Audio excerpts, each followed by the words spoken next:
you're saying I can talk to you normally. Yeah, you can talk to me normally anyway. Yeah. Alright.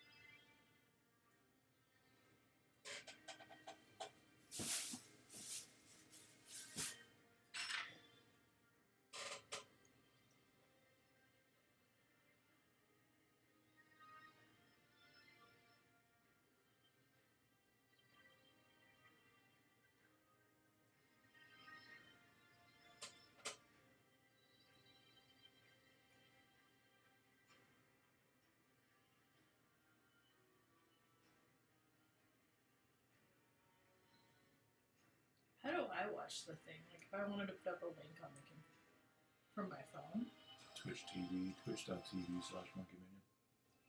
That sounds complicated.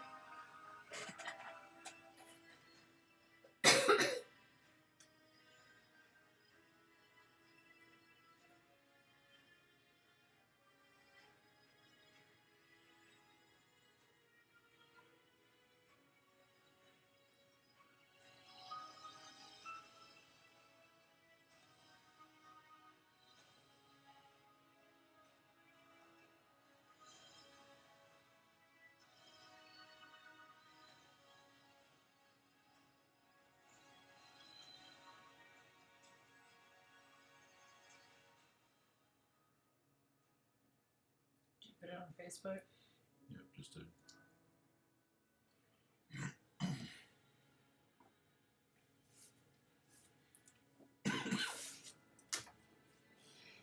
So we're live now. We are. Ooh. Hey, Jim. Hey, how's it going?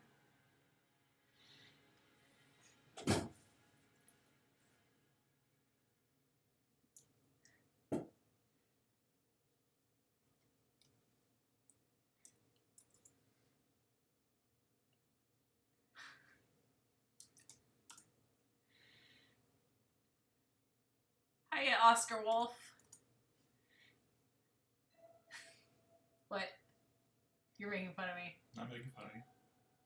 Guys, trust me. We've been married a long time. That face Dane just gave me, he's laughing at me. I'm not laughing at you. What you're doing is shenanigans. No one's making fun of me. See, no one's making fun of you. It's fine. Everything's fine. You don't know Dane very well, do you? Like, I would say the first question is Dane awake? The second question is he in the same place as Ashley? And then there's a high percentage that he's laughing at or making fun of me. Shenanigans. That's what he does. Nope.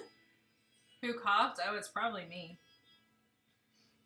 We just ate a little bit ago, so I'm still, like, I don't know.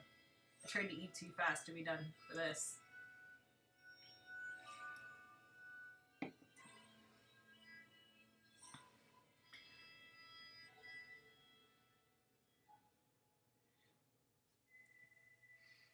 Yeah, I was trying to find. Oh, there it is. What were you trying to find? The Twitch thing on Facebook. And share it. And stuff. Like a professional yo. I don't know that I would use that word. That seems like not a word I would use. Eat and then cough? Yeah, and it's a weird, like, we had burritos, and it's a weird thing with Mexican food. I don't know. I think there's some spices in it or something that just, I don't know. I love Professional it. adjacent. Yes, that's us. I'm putting that on our business cards. Professional adjacent. Yeah. I mean, that's pretty fair.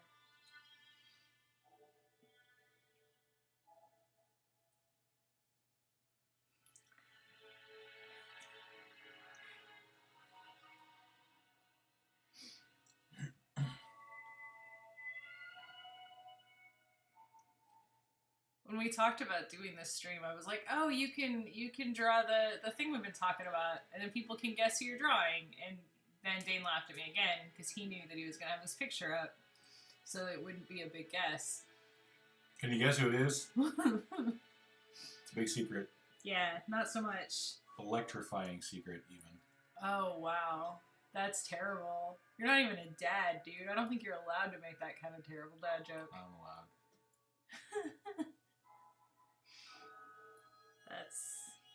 I'm embarrassed for you. I'm embarrassed for you not knowing how great that was.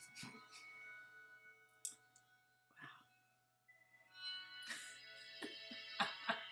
I did not show her the snack photo. Hang on. I forgot. What? Jim sent me this yesterday. He doesn't show me anything. I don't.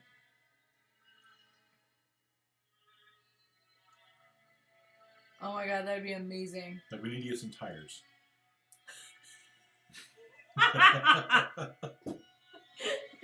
Since nobody in the Midwest anywhere. We're new here. We don't have all the built-up junk yet. We didn't come prepared with our spare tires. Our spare tires and our burn barrel, we don't have them yet. That's fair. Like,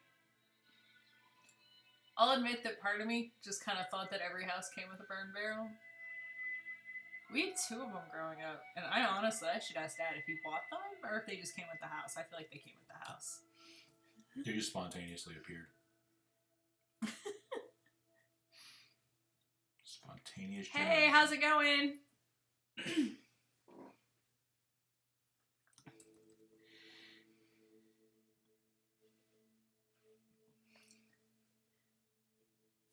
Alright, so I have a question about Twitch etiquette. If I know a person in quote-unquote real life, Meat space.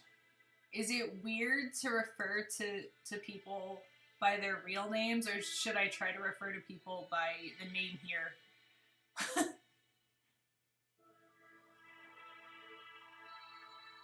Fancy. Ooh, air holes at the bottom. See, one of ours was so rusted that there were giant holes in the bottom. It came with holes. It did, and it burned stuff so quickly and well. Oh my god, the heat, it was just like whoosh. You get a little wind going, and yeah, that was some of the most fun I'd had before, like, the age of 12. Sort of watch list. So wait, now I'm supposed to, like, go see if someone, like, how do I find out if someone's on some sort of watch list? Is that a proper Google thing?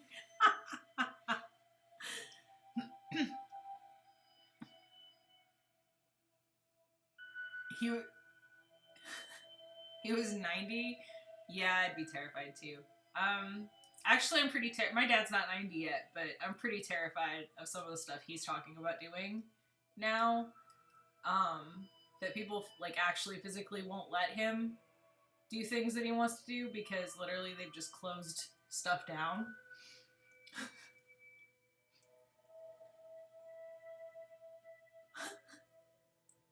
By mentioning the watch list, you are now on the... Damn it! No! Foiled. Well, my understanding of the burning thing here is that you're supposed to have burn barrels, but then you're supposed to get a permit. And they also have points of time, like right now we're in a burn ban, so you can't get permits to burn anything. But if you're not in a burn ban, you can then purchase permits for days or weekends or something to then use your burn barrel. But I have neither a burn barrel or, like, there's probably not a permit process right now. I'm not sure.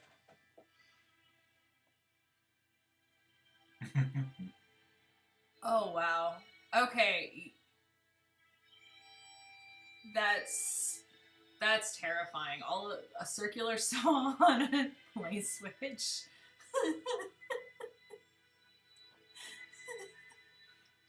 So Dane bought me a little bitty, like a patio fire bucket that you're supposed to use little wood pellets or something for.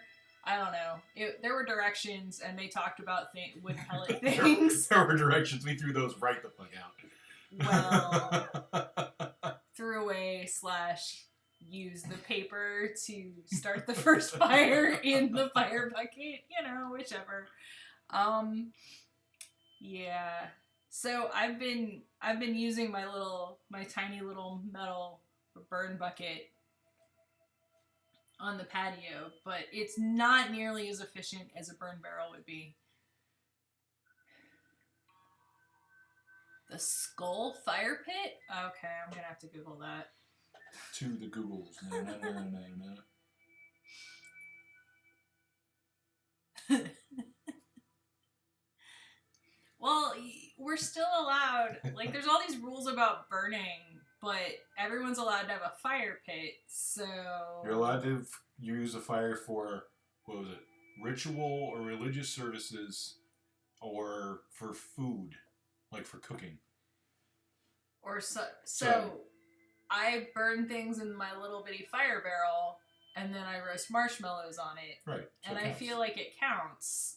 I feel like I am practicing safe burning within the law. I mean, it is safe, actually. Like, that is a thing. But... yeah, as fire can be. You're going to start a religion?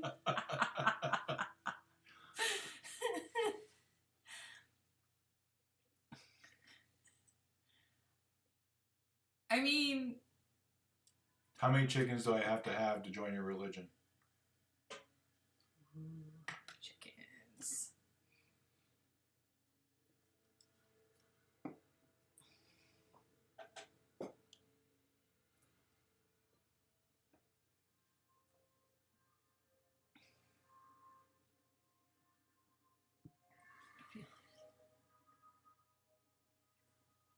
Feelings aren't just...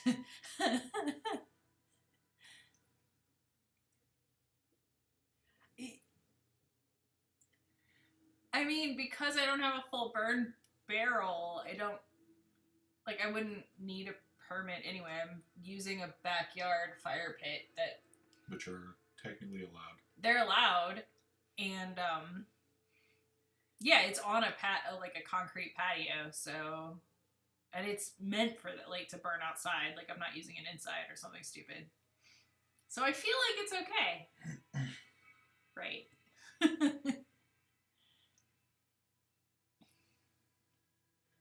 Okay, hold on. Something to give me. Secret Chicken Adrian. Church. I like that Adrian was capitalized. I'm just enjoying Secret Chicken Church because that's really fun to say out loud.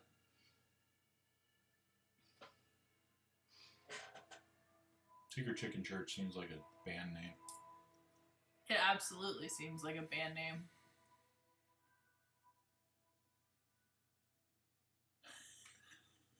I mean, that sounds as reasonable as any, honestly. I've heard worse reasons for people starting religions. I'm just not sure I should be part of any religion that wants me. Okay, Groucho. I know. He wasn't wrong.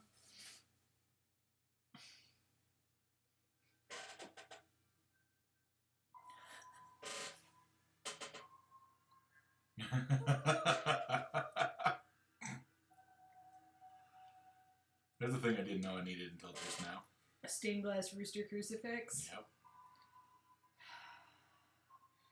When we were looking to purchase a house here, there was a house where literally every single picture had a crucifix in it, including the ones that were outside of the house. Like the external parts of the house.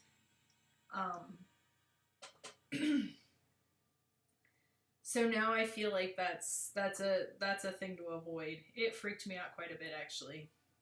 Yeah, 100% haunted, yes. Dude, that house was so haunted.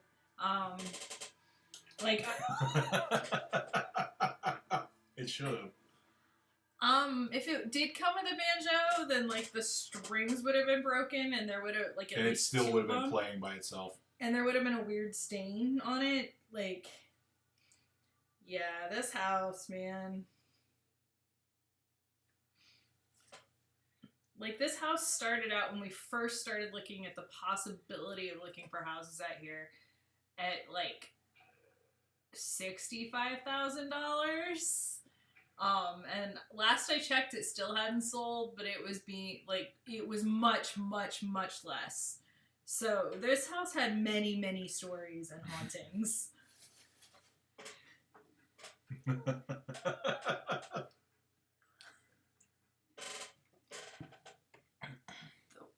can't read it. It's too small to type.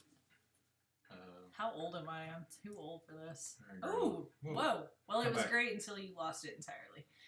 I broke things, so hang on. We're trying to make... Was it the Sally house? Okay, tell me about the Sally house. I'm absolutely not sure it wasn't the Sally house.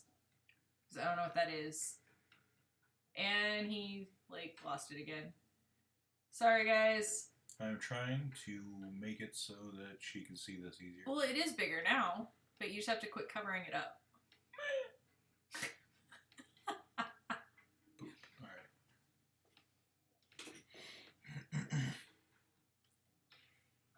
Am I three what from 3 days, I think. from retirement?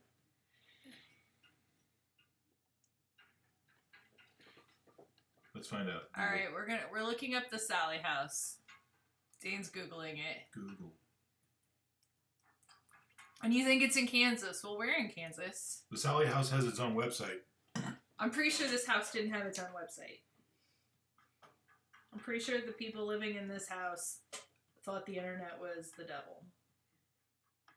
Where the hell is this thing? It did have like a really cool, overgrown, way too large, half-dead tree in the front yard that was uncomfortably close to the front porch that was falling off the house.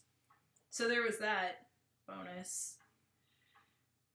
Interestingly, I can't find anywhere on the... Oh, wait. No. Where's the Sally house? I don't know. It doesn't actually say on the website. Wait, there's a website about a house and it won't tell you where the house is? No. That's not a good It's website. somewhere in Kansas, it looks like. Well, we already knew that. I'm just saying that they were right.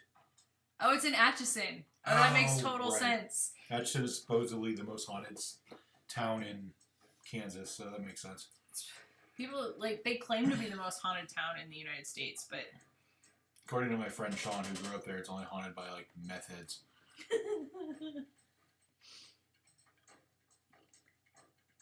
I don't know. Like, supposedly, did they do something? Did they change the bridge as you go in? They did. The Amelia Earhart Bridge? Years ago, I think. Isn't it the Amelia Earhart Bridge? Yep. That one always made me feel like people are like, oh, the bridge is haunted. And it had a really weird surface. So it made noise and it was metal and it was kind of hard to drive on. Yeah, it had, like, this, like, metal grating. So I always felt like it was haunted just because it scared the shit out of me to drive across it. But I don't know. Other than that, Atchison didn't really feel like that haunted of a place. But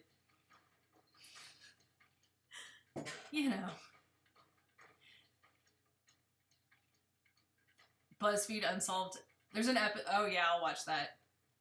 Well. I love watching this stuff about haunted house. Like, as long as it doesn't have like stupid, like ghost hunter people. Some of those people. Okay, so like the people that are like going in trying to figure out why, like scientifically trying to figure stuff out, like, oh, people say they get cold here, and then they go figure out that there's like a weird function of the way the heating and the system, you know, the windows are whatever, and so there is actually a breeze. Like, some of that stuff is really fascinating, but the people that are like recording white noise and then making it sound like that stuff just irritates me. But the history of it and the stories, like, if you want to tell me stories about seeing some lady in white while you were, like, eating Cheerios in your underwear or something, like, I'm all there for that. Except maybe I don't need to hear about you in your underwear, but the rest of it. That's why I saw a lady in white when I was eating my Cheerios in my underwear, but it turned out it was you. Right. Yeah, exactly. Why would you try to antagonize? Like, I don't know. No Zach Bagel Bites.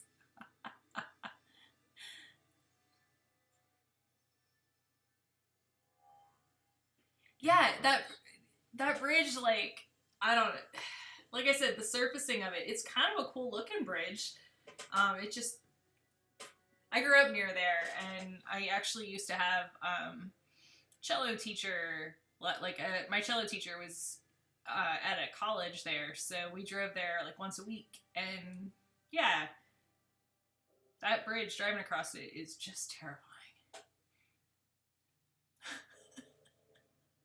Yeah, I don't always think of like BuzzFeed as like science, but you know, I mean, as long as they're just regular schmucks and not like we're trying to make money on antagonizing ghosts possibly and or just being like jerks on camera, like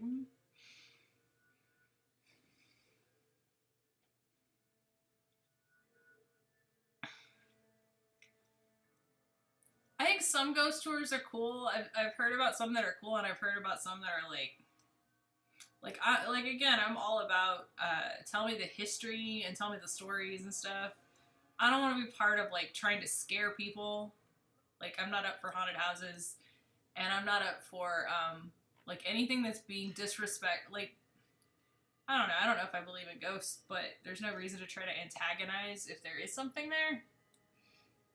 I don't know. It's weird.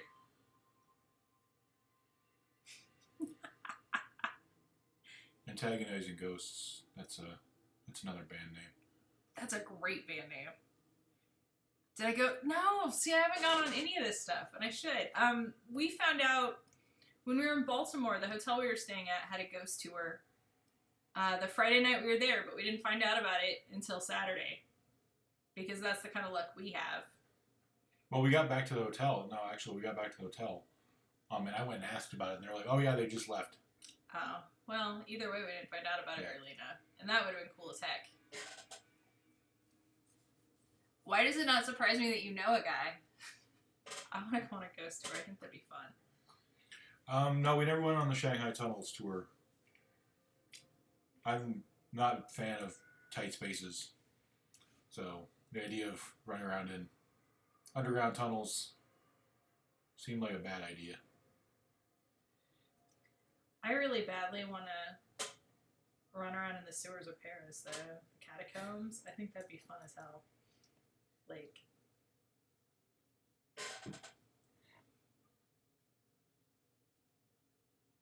Oh, see, that's awesome. When one is a skeptic and one is a believer, and they were, like, working with each other, that's great. It's like the X-Files. Yeah. Oh, that sounds fun. I'm up for it. If we ever get to Seattle, if we ever get to leave our house again, that could be great. Damn it. August. We're going in August. Let's be positive.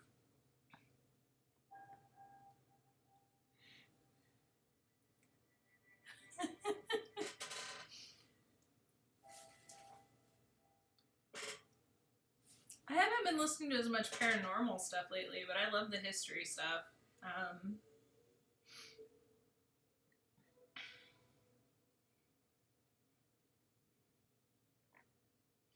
I think I like to escape in history stuff because I know how it turns out.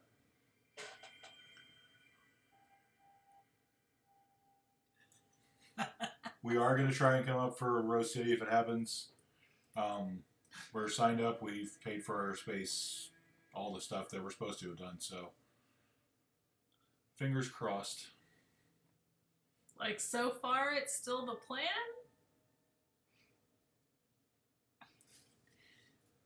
Like, I think we updated the Denver information. Yep. So far, as of now, the con list on our website is up to date. I mean, until the next thing we find out. I said up to now. Right. But, you know. Stuff they don't want you to know.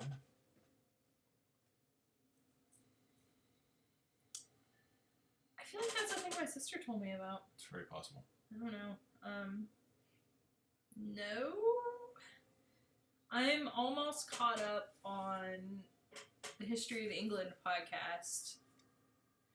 I'm at like episode 270 some, 280. I don't know. Blurry photos, astonishing legends, strange familiars. Yeah.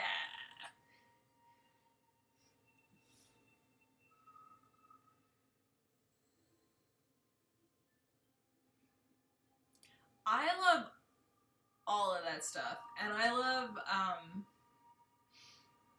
I love when they're like, oh, this hotel is haunted, and this thing, like when they can take it back to actual stories, or I don't know, various like I said, like, oh, the staff has seen weird blurry things here, like tables get reset, and then we figured out that they're being reset to like old formal standards or something. Like those kinds of stories are just quirky and fun for me.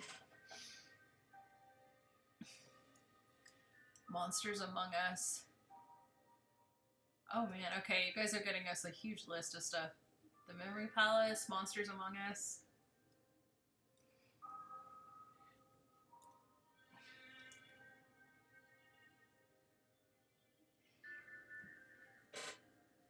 See, Dane doesn't like to watch the paranormal stuff with me. I don't. Like, he gets irritated. Like, even the stuff that's more that's more in the direction of like investigation by skeptics or whatever, versus like, let me see if I can tape a ghost by yelling at it. He doesn't like it. Like, I really liked the Lore podcast. Dane did not like the Lore podcast. My problem with the Lore podcast was the dude who reads his delivery. That's true. His voice, like, I hate the way he reads things. He does read things really strangely. You're also just really picky about people reading out loud in general. I am.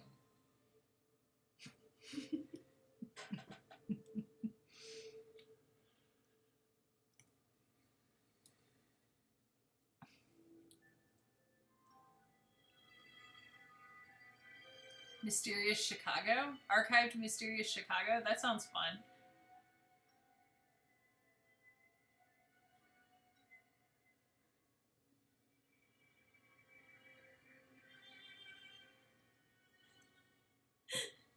There are a lot of terrible narrators.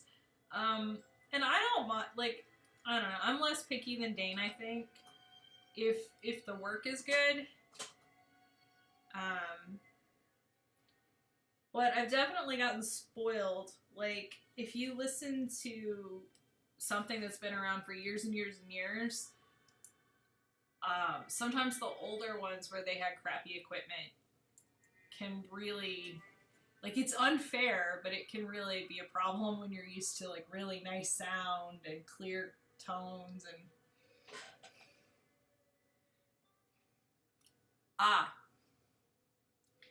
But if there's a number of episodes out there that'd be fun to listen to, that could be a thing I could go check out.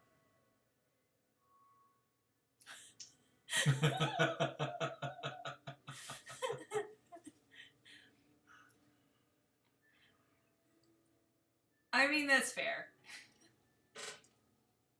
People have suggested to us, they're like, oh, you should do like a reading of your kids' books or something. And I'm like, yeah, but that means one of us has to read it, and we're not performers.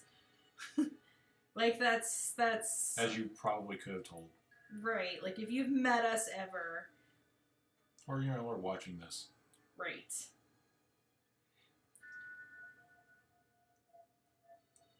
Like, I've read to actual kids in actual rooms, and yeah, I can't say that they're in love with that.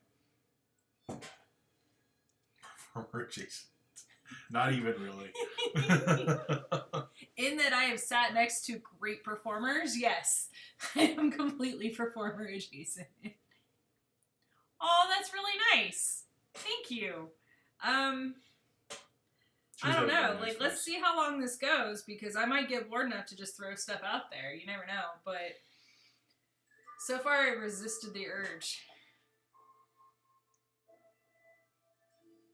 You had to give up on Welcome to Night Vale and Alice Isn't Dead because it made your brain hurt. Was it the sound, or was it the way people were reading, or The content? the content? That's a good question. I've obviously heard of Welcome to Night Vale. I know a lot of fans. I have not listened to it, I will admit. Yeah, me neither.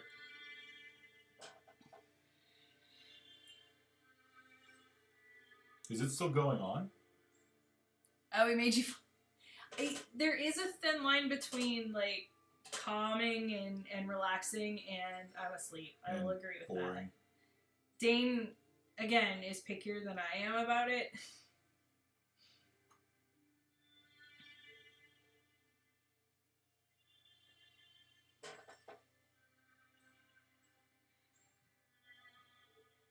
The content started out good but got too weird. Yeah, it's amazing how, like, there's a number of things out there that I've tried to get engaged with, and I feel like it's, like, lost a little bit. It's that same thing where, like, Dane and I saw the first season of Lost and we were kind of into it, and then it just Got stupid. lost us. It lost us. Yeah. Hey. Oh, I see what you did there.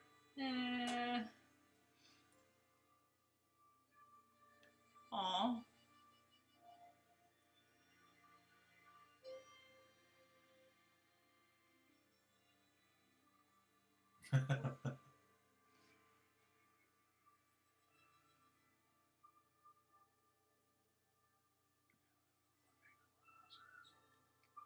Well, I feel too, like, sometimes,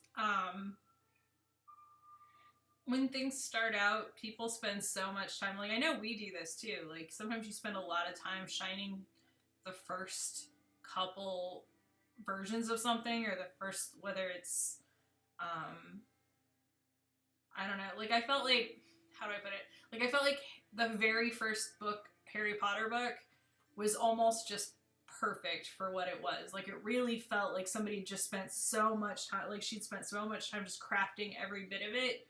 And I didn't mind most of the later books, but I felt like they got less purposeful and tight. And I've seen a lot, and it's not just her, but I've seen a lot of things like that, where something, like, the first episode or the first story or the first, you know, thing is just so tight because we spend so much time perfecting it, and then maybe we spend a little less time later.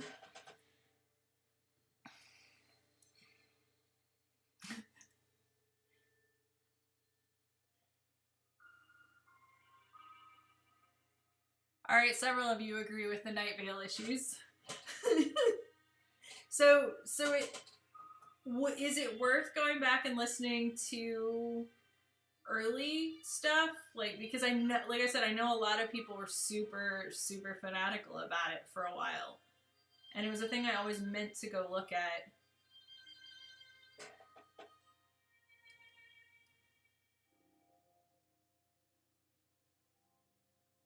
Because that's definitely a thing I'm willing to do, is look at something and just know that at some point I'm probably going to just kind of drift off.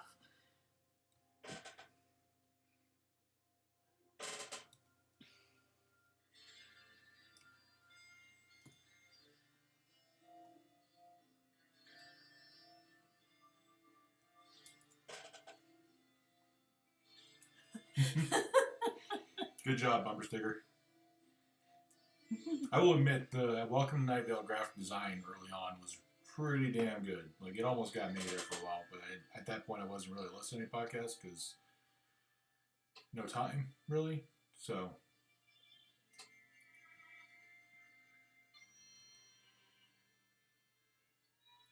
I feel like it came out right at the same time that, like, a whole bunch of, like, entire seasons and runs on a bunch of television shows showed up on Netflix, and so, like, you had a lot of stuff that you wanted to kind of rewatch that was engaging you. yeah, that's probably true. Like,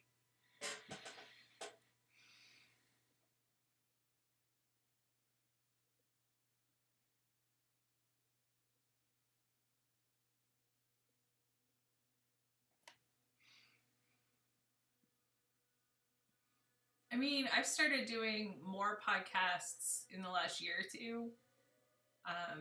Before that, I was doing mostly like documentaries on Netflix, or elsewhere. But like, guys, I've watched a bunch of documentaries, so many documentaries, and so there's a point where like if at any point on Netflix, I've watched the majority of the one. Like I've watched a lot of the ones that come up. It's true. Some of them multiple times, so like I needed more stuff.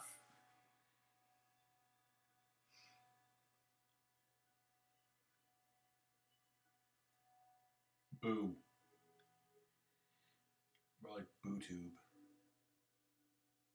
Gross. What? They begged you to. Yeah. Oh no. Like, why is YouTube removing them because they're supposed to be elsewhere? Or is it they didn't have enough viewers and so they killed their channel? Oh, okay. People were uploading Oh yeah. documentaries. Got it. Okay. I know Dana's had problems like Good Eats used to be on Netflix and now it isn't. Yeah. And there's stuff like that where it's hard to get a hold of.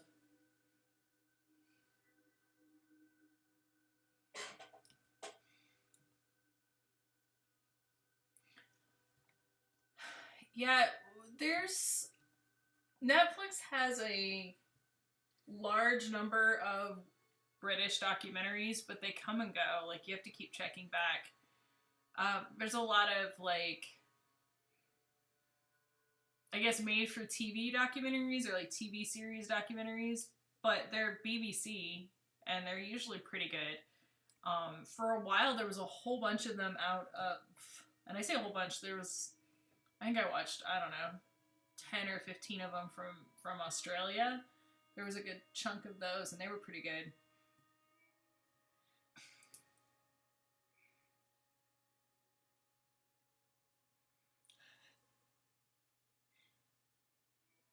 Oh, see, I'm usually listening to podcasts while I'm doing things like packaging orders or making magnets or bagging stuff. So I'm kind of, I'm paying attention. Like, I can't look at stuff.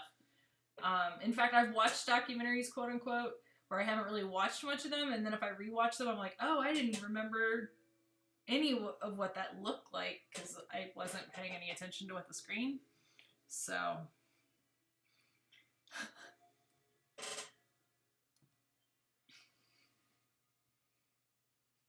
And it's kind of fun to try to imagine what some of these people look like.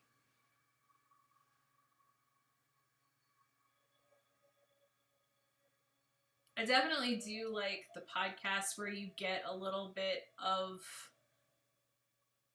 the narrator too. Like we definitely, there's one that a friend of ours got us into, and I'm gonna say it wrong and Dane will correct me, but it's the history of rock and roll in 500 songs. That's right. I got it right.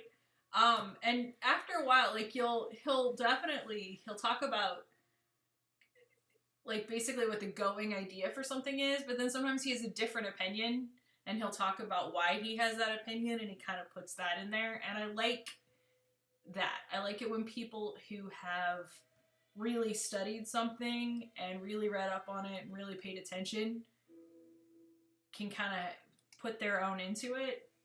I kind of like sort of meeting people through their work a little bit that way. But not too much because it should still be about the thing that I was listening to in the beginning. I'm rambling again. No, but you're making sense. So I'm sure if anybody has a problem with it, they'll tell you. The visuals are for the second monitor while you're doing something online or Photoshop.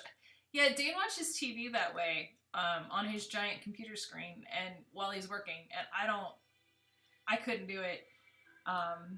I wouldn't ever get anything done. Well, it's kind of like this. I'm not super paying attention over here. Like, I'll check in periodically and then I'll go back to work.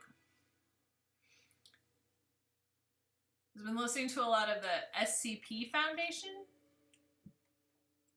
What is the SCP Foundation? Unknown.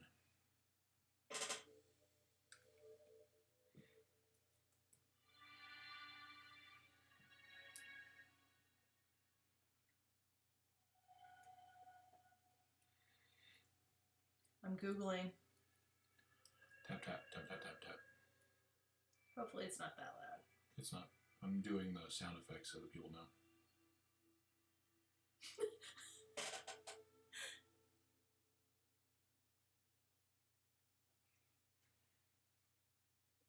Yeah, I have a hard time if there's too many fancy moving blinky lights on a screen, which is too close to what I'm focusing on. Then I can't focus on anything else with the fancy moving lights on the screen.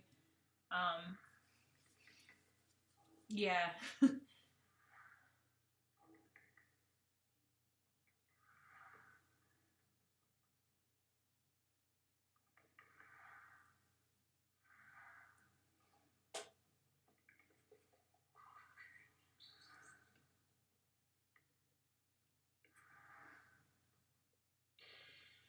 All right, I just Googled the SCP Foundation, and Googling is not helping.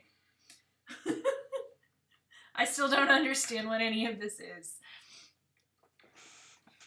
Secure, contain, and protect. Yeah. Metempsychosis. What in the world?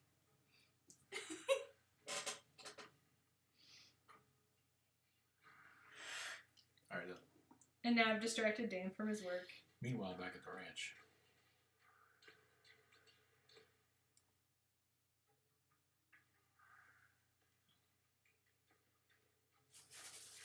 Hey, look. It's Ben Franklin. What? Where?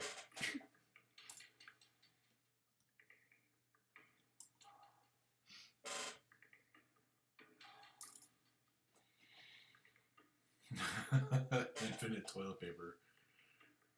That sounds like a good idea right about now. About oddities that are collected by a government. Okay, see, that sounds cool. Jim has sent me a link.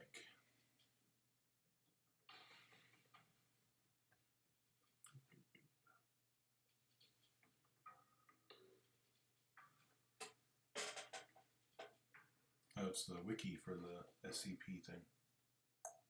Got it. I will read that later.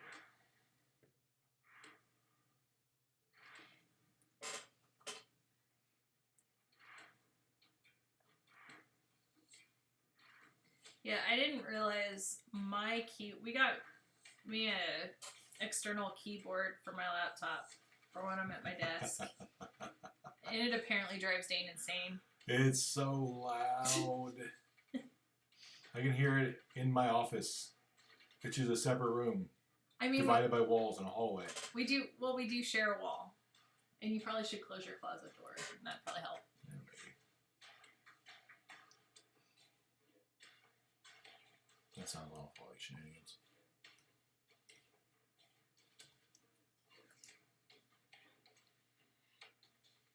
Who's frozen? The TP. People trying to take the infinite TP. Oh. This isn't a discussion that you want to try to come into. Like I said, I just periodically glance over and see what's happening in the chat, and I'm like, what? I know, I came in on those people probably needed to be frozen anyway and was like, whoa, what? Who are we threatening? That's serious talk from a Canadian.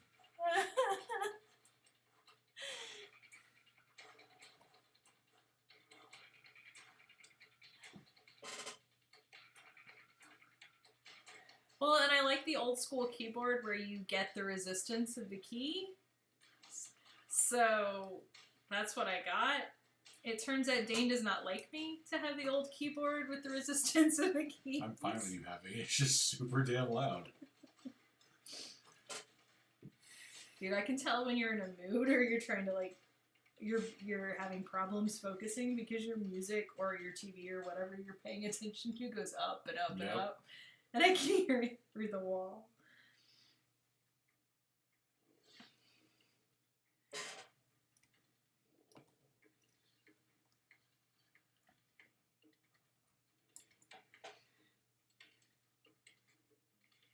It snowed again. Damn. It's super damn cold out here today. Okay. Out here in Kansas, like it's like 35 degrees for whatever damn It's reason. colder than that. It was okay. And like that probably sounds great, except that like it was 80 degrees yesterday. 80 degrees, and tonight it's gonna freeze, and we had to go get the hose and disconnect it and do all that stuff again so that we don't like break the hose. Shenanigans. 21. Jeez. Is that Celsius or Fahrenheit? Guess it's Fahrenheit.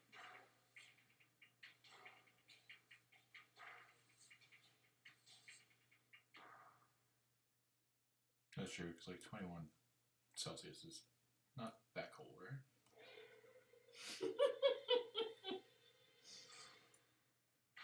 I have no idea. Why don't you know these things? And it's 57 where you are. Well, I would like 57. It's also super, super windy. Yeah. Oh my, like the sounding like the train is coming directly to the house windy. And I kept trying to film the trees, and every time I would turn on the camera and turn it back to the thing, it would stop being quite so windy. So I got a lot of lackluster short wind videos today. A distant dream.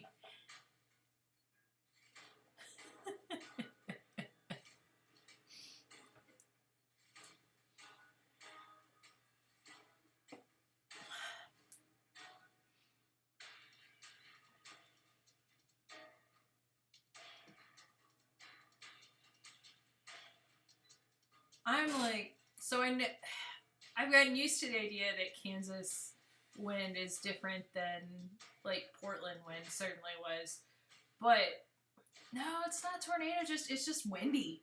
Like we just have windy days that are just yeah, exactly. Nope, just Kansas. Like there's no trees or natural things to block the wind, so it just all the way across the plains. Right, there's no mountains or hills or...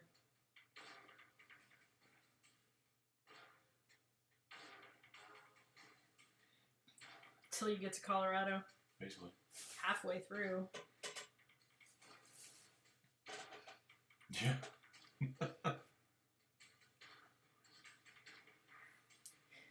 Don't we always have tornadoes? No. That's why we keep the buildings. Yeah, that's no joke. Oh, no. I don't know. I feel like Tornado Alley is moving. Right. Like I feel like it's moved southeast.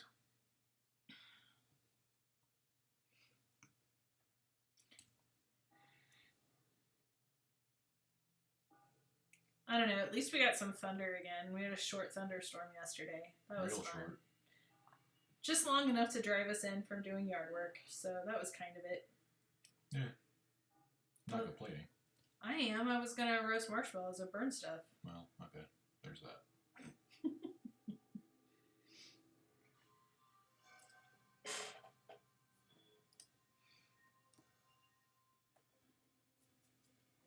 Right. Yeah, like... Yeah. Because, like, you see all the... Not, like, anymore you see the news where it's tornadoes in Atlanta or Tennessee or Alabama, and you're like, that doesn't seem right. Like, alright, that's not where I heard about tornadoes, but okay.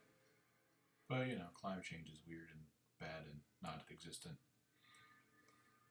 It's fine, Dane. Everything's fine. Everything's fine. Firedog.gif. What I'm not fine with are the earthquakes. Yeah. Like, we lived in Portland. We lived near a fault. We were supposed to, like, I don't think I ever felt an earthquake. Periodically, they'd be like, oh, an earthquake happened. And I'd be like, well, I didn't feel that. I've been here less than a year, and I felt several in Kansas, and I'm not excited about it.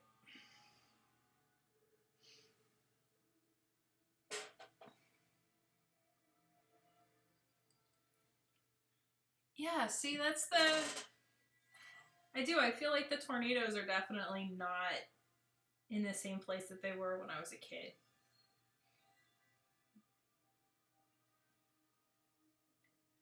Which sucks for those affected, but I'm not complaining about.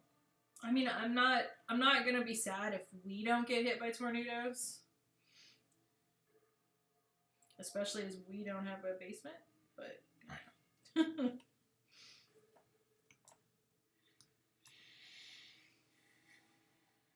And we're in social distancing, so I'm not sure that anyone would answer their door if I tried to knock on it and be like, hey. Also that.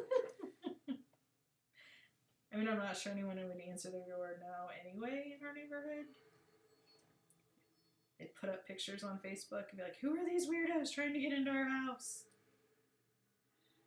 And I'd reply, we're your neighbors, you invited us. Let me in, damn it, Klaus.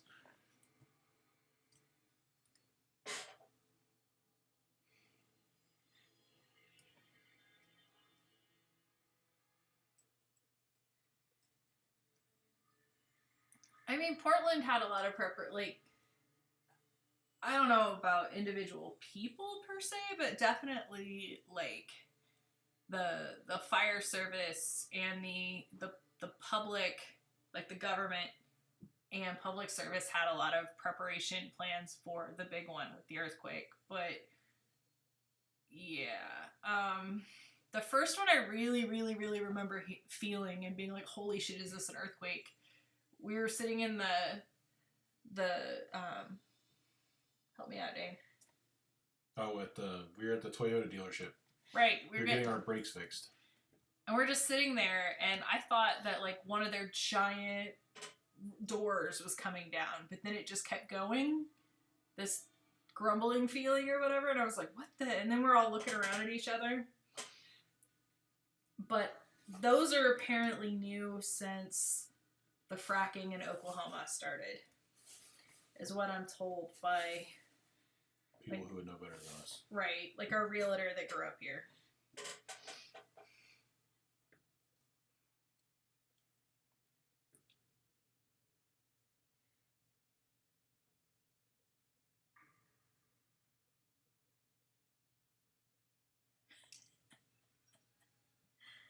I mean, tornadoes are pretty scary.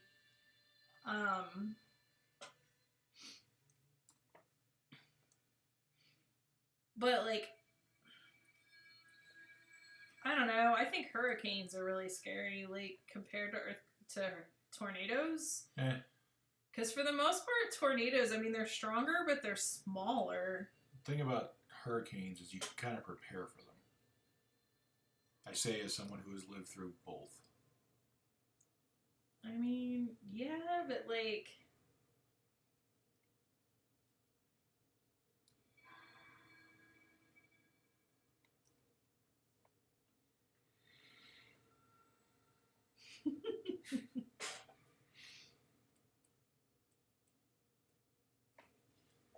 Send me a link.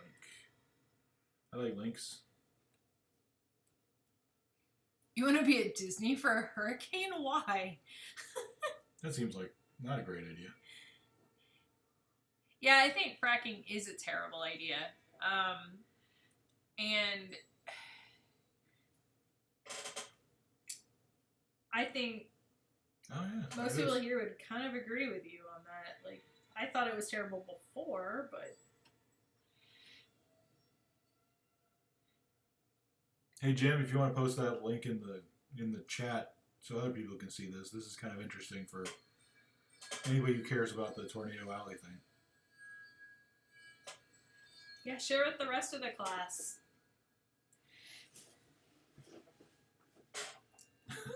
Take care. Unless they're taking me down in the tunnels. That'd be a compelling reason to want to be at Disneyland for a hurricane. Or Disney World. Well, I think that they care about guests. Yeah. People who are paying to be there, not people who are paid to be there. Let's see. Color palettes. Do I have a color palette for this? Do you have a color palette for this? Because you should. I should. Have you decided what color? Like, do you have your list of like how many you've done of each of the colors? I do not. What? So much preparation. I've never had that. I know. You probably should. Yeah, probably. Oh man.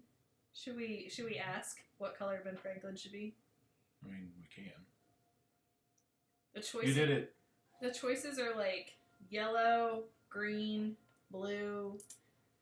Well, if anybody's read Eureka, it's those colors. Right. Purple, red, brown. Like, what color should Ben Franklin be, guys? Well, we got purple.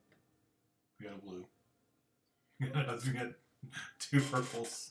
Okay, I'm gonna say not blue because your last two of your last three have been blue. That's true. So sorry, I offered all the choices, but now I'm taking blue away. That's what she does. That's what I do. That's how she is. Why are you the way that Welcome you to Dane's Pain. Hot beige.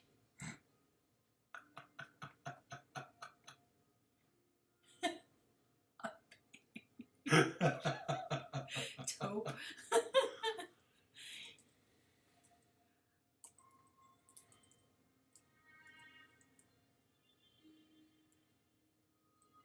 It's like the grainy must. I mean, you do have a yellow. Do I? Oh, you do have a yellow. Okay. I can make a yellow. I mean, you could, but there were 2 votes for purple. Do I have? Oh, I've got purple. Yeah. You don't even remember. I don't remember. It's been a while since I've done one of these. Oh, goodness. Yeah, I don't have a lot of purple. Do a purple.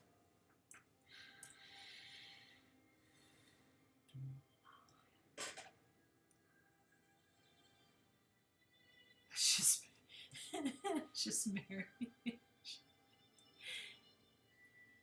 Sour cream mixed with mayo. Oh, that's my skin tone, except there's a little bit of like red and pink in there. Just enough to be awkward and strange. That's not what makes you awkward and strange, sweetie. I didn't say it was what makes me awkward and strange. Oh, I see. I said there's enough of it in there to make it awkward and strange. I'm awkward and strange either way. True facts.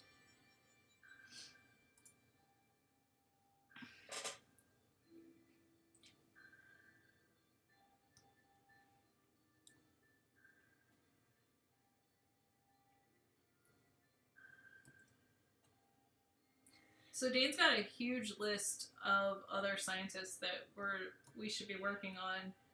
Are there any in particular that y'all feel strongly about? Since you're here and can nag him right now. Cranch. What? That's rude. Catch up, right. Which I've heard is American. How dare. I am offended. I mean, it's probably true, but still.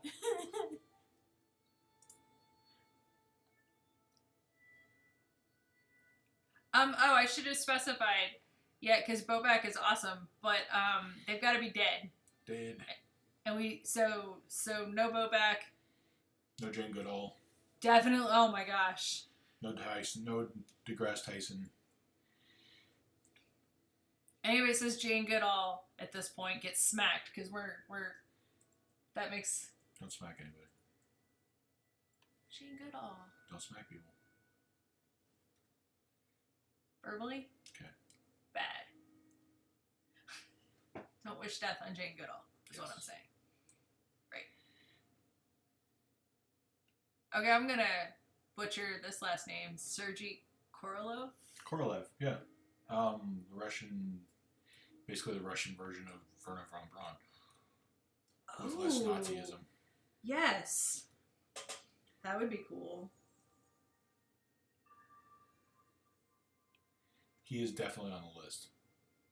That would actually be really cool. I'd like writing that.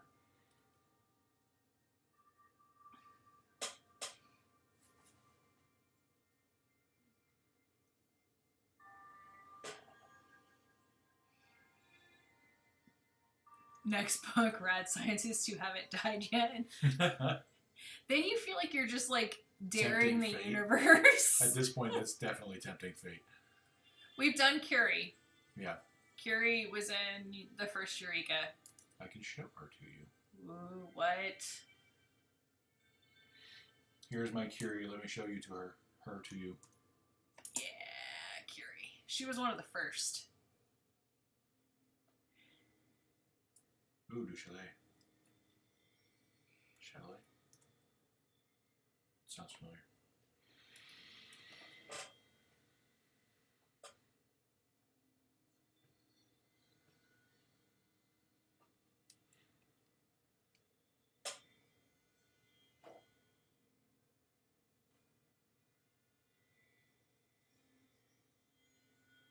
What did du Chalet do? Here's a Wikipedia page. Yay! I'll learn things. Yay, learning. Learning is fundamental. Something. Female's nice. Based on the picture.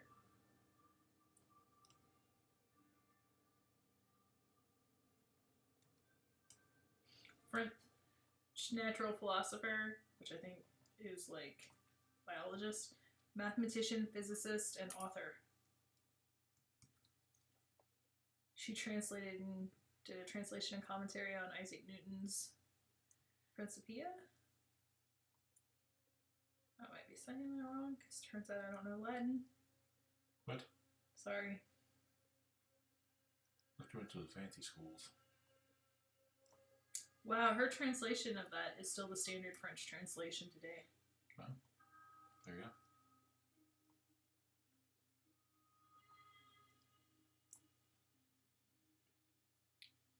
It includes a contribution. She did a postulate of an additional conservation law for total energy, of which kinetic energy of motion is one element.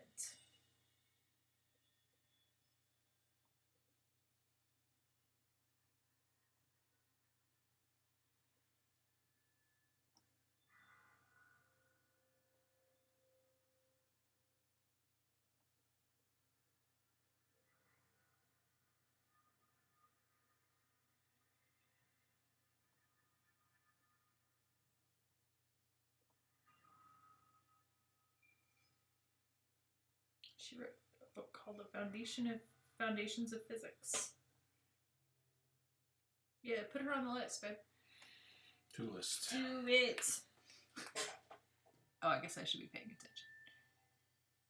Yeah, Katherine Johnson is on the list.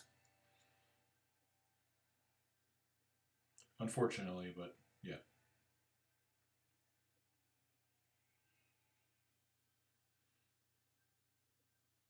A Science Affair with Voltaire. With very good hair.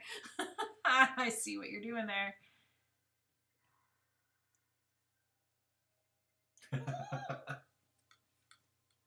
I feel like Curie should be on the essential list.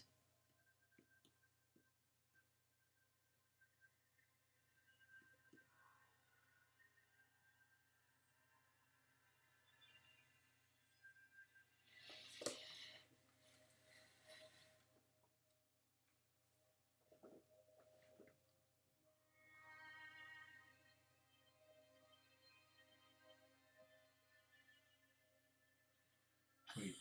You didn't Okay, intend that? It just rhymed? Well, it was great.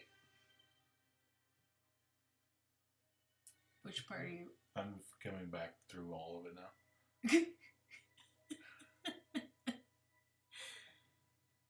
I like that side eye that he's given us, with the along with the purple hair. Ben Franklin's always seemed to give excellent side eye. I learned the other day that he named the Gulf Stream and went and found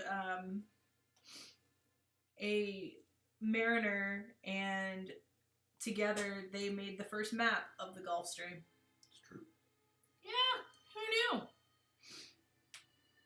I mean, obviously people knew because I found out about it, but yeah, I didn't know. Other people knew.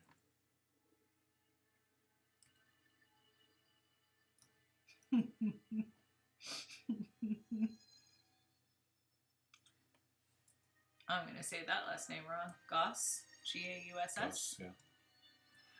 He is also on the list.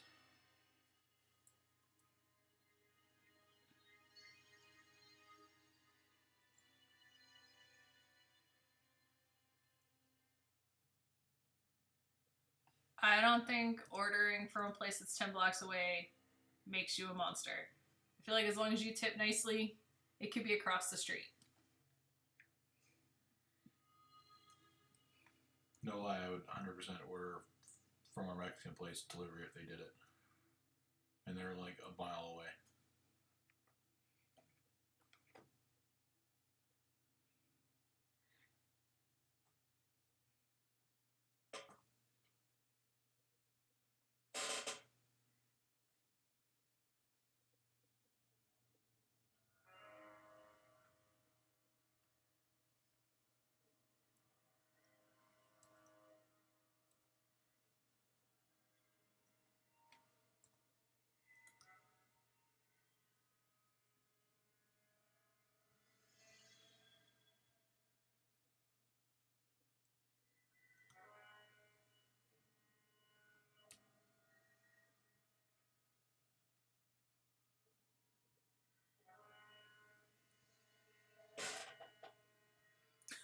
You're checking to see if the Thai place is open. I mean, that's fair. I'm suddenly thinking about crab rangoon. Haven't had Thai since we moved. Yeah, we haven't found a place here. We've done Mary Anning. She was in our first book. She was. I can show her to you too. Mary Anning.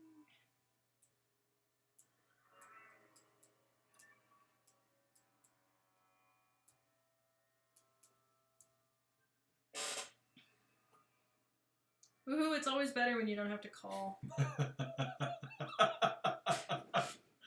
I mean, if you want to, but I can always just pop up the art whenever I have it. That's always fun too.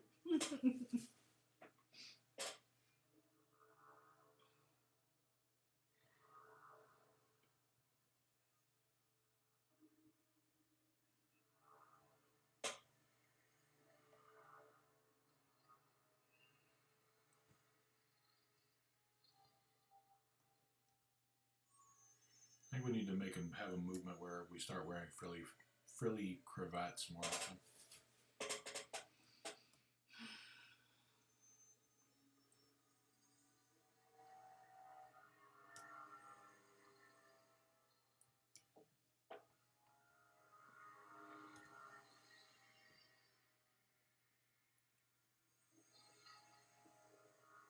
Yeah, that would be good of us to actually put in the mail.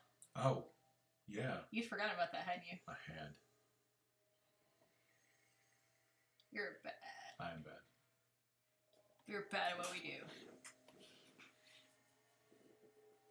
Frilly lace cravats for everyone. Free the cravat. I'm okay with it as long as I'm not expected to wear the skirts. That's why I was saying cravats. Or the wigs. Is cravats, is that how you say that? Or is it cravat? It's probably cravat. Or does it just depend on if you're fancy or not? Because if it's that, I'm just going to call it cravat. That's true. You could drive down and get the sweet opportunity to hack away at our garden. You definitely could.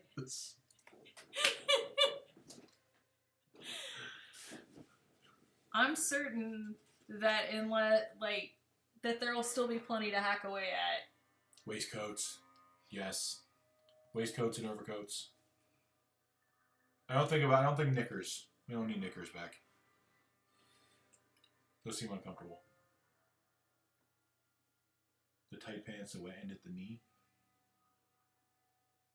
You want full long pants all the time, even Yes. in the summer? Just regular pants. I don't know. I'm just saying, add. They weren't that. a waistcoat and a long coat if you want it, and frilly lace cravats to our regular clothing. So like cargo shorts, lace cravat, done. 100%. I am so disappointed in you right now. 100%. I'm a fashion plate.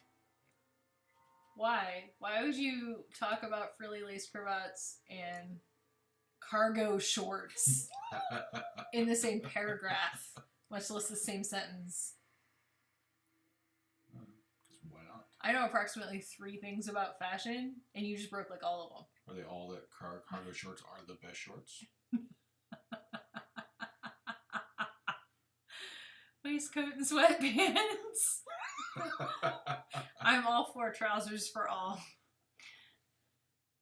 If anyone ever tries to say I have to wear a skirt, they're gonna learn that's not true real quick. I knew so many people who wore a pocket watch with Jenkos. I don't believe in comfy corsets, sorry. Nope. Cargo capri.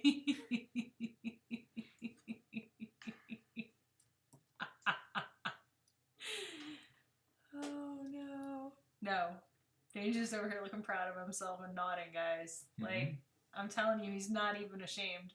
Why would I be ashamed? That was amazing. It's the best idea I've ever had. Go Knickers, go. Yeah, that's what I'm saying.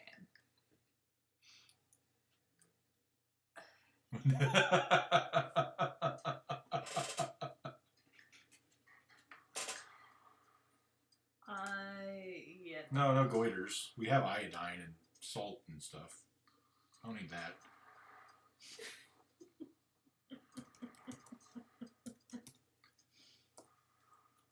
I'm just saying bring back the fashion, not the reason why the fashion was, instituted.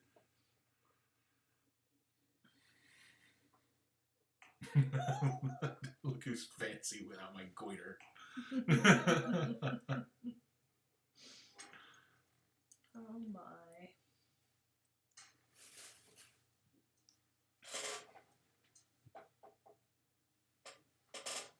I'm also definitely not for the starched wig, so. Powder wig? And starched. Really starched? I don't know.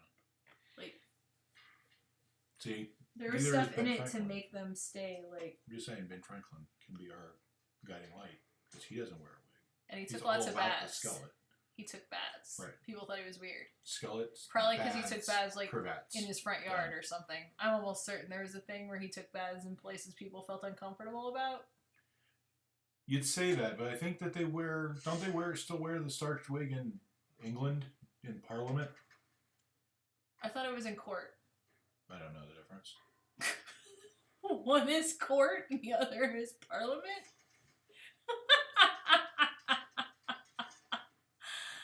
Oh, God.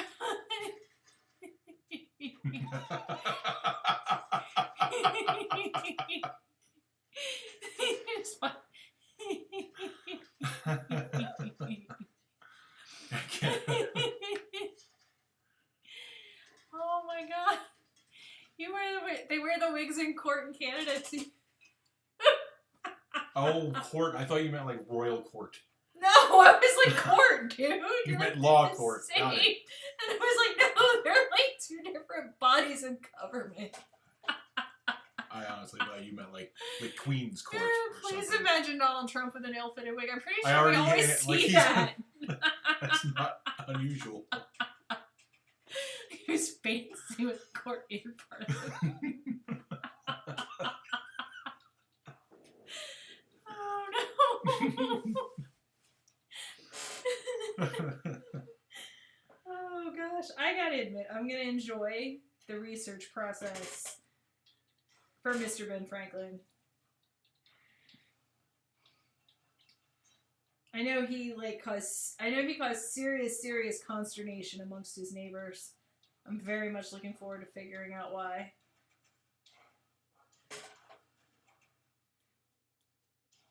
Imagine having a wolf in it.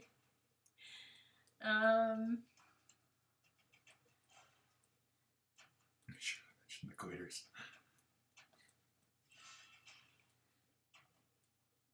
Oh my.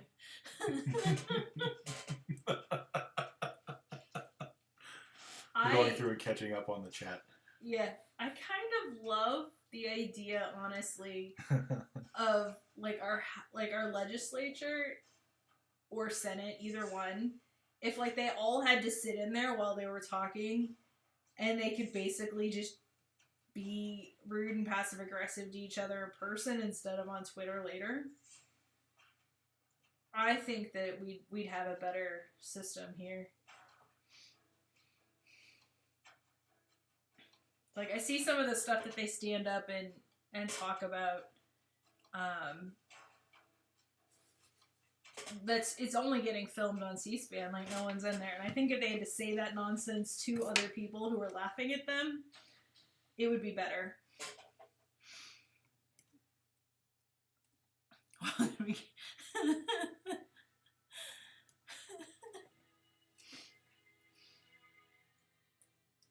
See, like,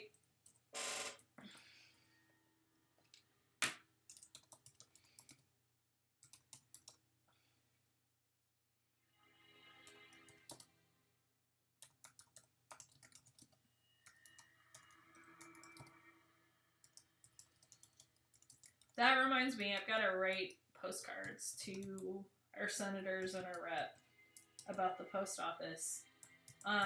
For those of you in the U.S., they're trying to defund the post office again so they can privatize it. And the post office needs money right now because of the virus, just like everyone else. So, you know, if you get a minute and you want to call your representatives and tell them that that's stupid and you're against it, I'd appreciate it.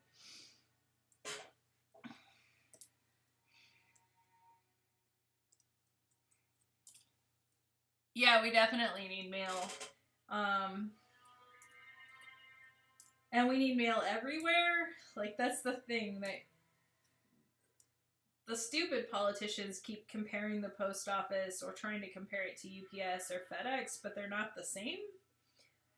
Like, my mom lives in a tiny ass middle of nowhere in Missouri, and FedEx doesn't believe she exists. Like, they just straight up won't deliver to her. But does she?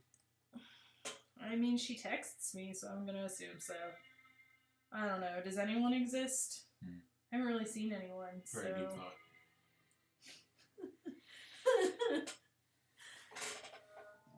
Excuse me. Well, exactly. I mean, the post office is provided for in our Constitution, so... But, you know, just a little bit of politics there. Yay!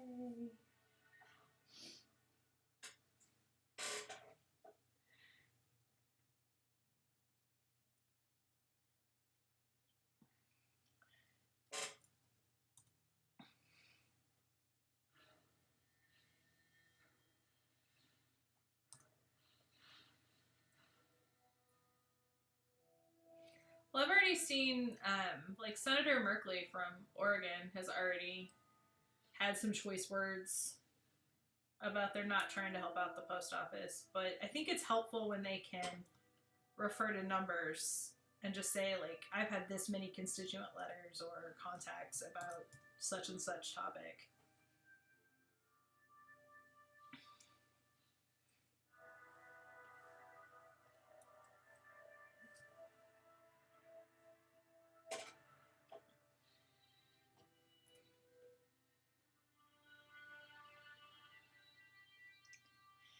Yeah, like, that's... I mean, some people are trying to say that Trump's is trying to kill the post office so that people can't vote by mail, and I'm not sure he's that forward-thinking. It's just that the Republicans have been trying to kill the post office for years now. Right. And they found a new champion. Like, so I don't know. Yeah, every time I see them talk about how bad vote by mail is, I'm just like, no. Because we lived in Oregon for more than a decade, and it was great. The best.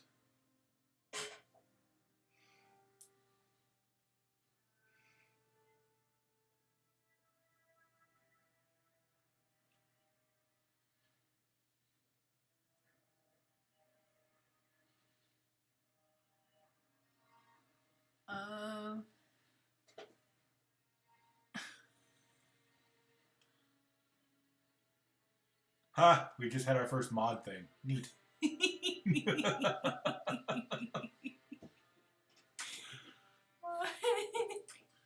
I've never had to moderate a comment before. Thanks, Jim.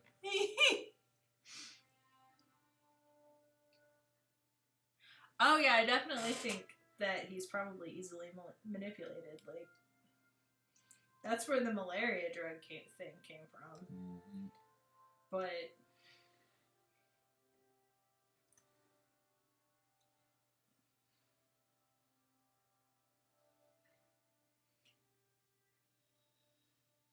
I feel like, in general, the post office is, especially right now, the post office is pretty popular. So I feel like if people just if we make sure that people are aware that they're trying to do that, and that we're communicating loudly with our reps, we can get that quashed for now, maybe. I'm hopeful.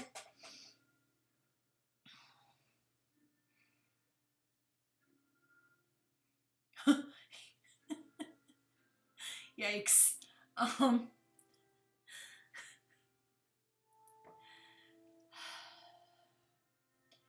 Yeah. My dad has gotten more liberal in the last few years. Well, I wouldn't say he's gotten more liberal, actually. I would say that the GOP left him behind. He's now actually a registered Democrat, so that's kind of interesting. He joined me.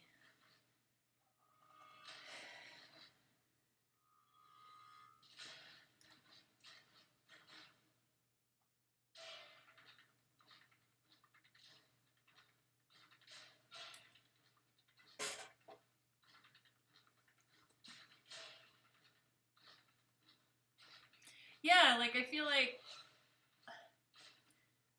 I definitely wouldn't say that my mom is liberal, but definitely she's very aware that out in the boonies where she lives, the post office, like, the postal person comes, and they come directly to her door, they drop stuff off. If it's a heavy box, like, the post person has even helped her carry it in the house. She's very aware that it's a difference, in service. I think, I don't know, I feel like that's not a service that most people would be willing to give up.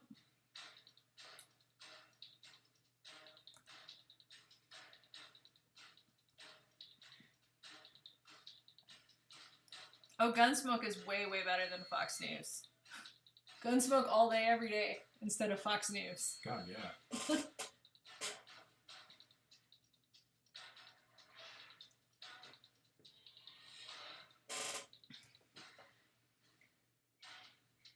Yeah, I definitely think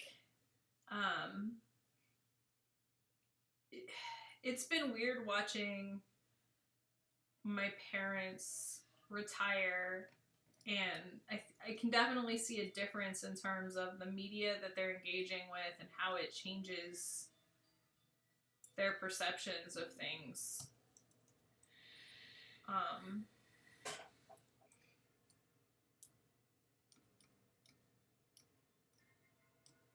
So are the color bars at night. What? Color bars are better than Fox News. Oh, yeah. I mean, like, the fuzzy screen is better. I mean, honestly, like, we've gotten to the point that when we're traveling, like we've literally walked out of places that had Fox News on the TVs because I don't need it. I'll ignore sports or CNN or whatever if I need to, but I can't ignore that. We've just literally walked out and gone somewhere else. It's true.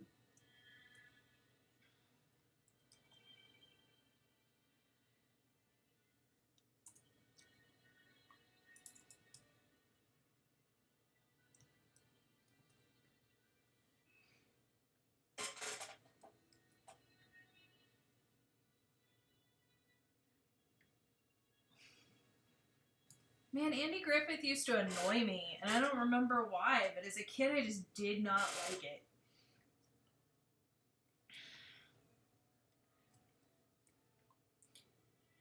And here's the thing, like, I'm pretty sure I saw Bonanza.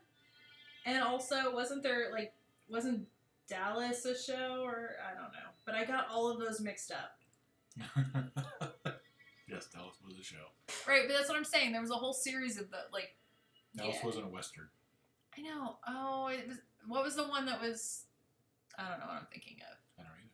The one that was about Dutch City, maybe? That was Gunsmoke. Okay, great. So I got Gunsmoke, Bonanza, and something else confused.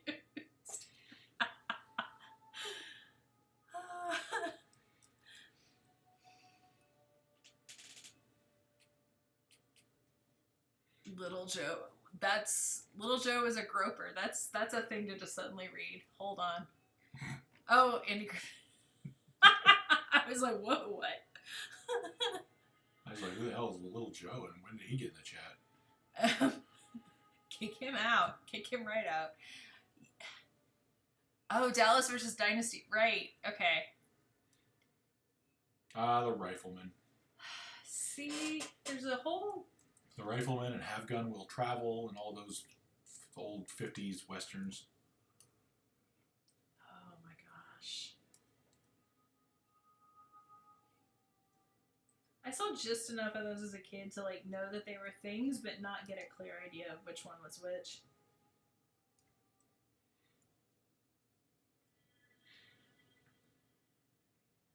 Little Joe was on Bonanza. Was that Michael Landon's character? That's unfortunate. The Touched by an Angel guy? Oh wait, no, wasn't Touched by an Angel, was it? Little House Highway on the to Heaven. Prairie was where I knew him, which makes it upsetting because he was the dad.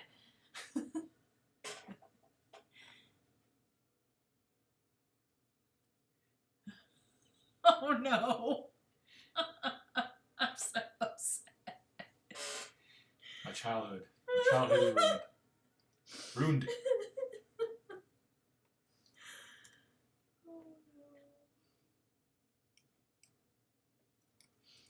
Little House on the Prairie, by the way, was the first thing I can remember where I read the books and I saw the show, and I was super upset to find out that they didn't always have anything to do with each other.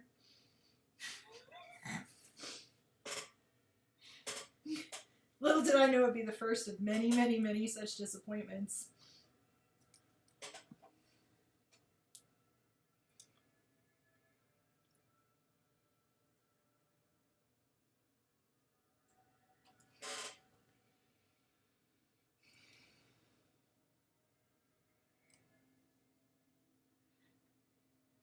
Man, there are so many shows like that of that time period that, and even more recently that I've tried to go back and watch, and I'm just like, oh, I didn't see all that kind of stuff in there, but it was definitely there. Oh, see, the book was better.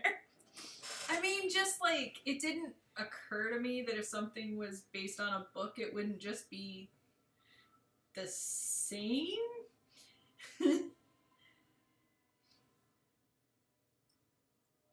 And then Little House on the Prairie happened, and I was like, but wait.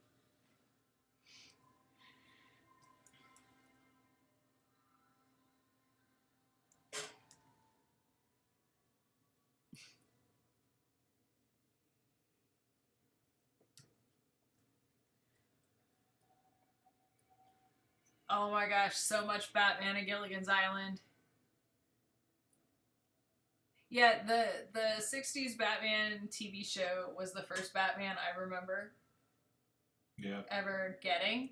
So then I got to a certain age and I realized comic books were a thing, and it was like the first Batman I got in comics was like this weird, gritty, dark Batman, and I was so confused. I was so confused. My dad was always angry at the 60s Batman. He hated the 60s Batman. I loved the 60s Batman. Like, it was great when we were kids. Like, it was a perfect kid show, but It was so good. it was too campy and blah, blah, blah. I'm like, And then I couldn't understand when I got to the comics why Batman was so moody. It's like, you were so much fun when I was a kid.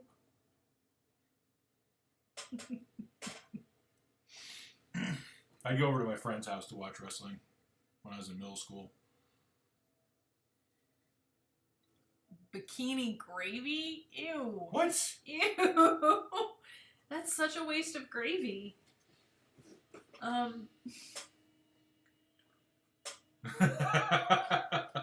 2002 Batman like a roller coaster. That's no joke.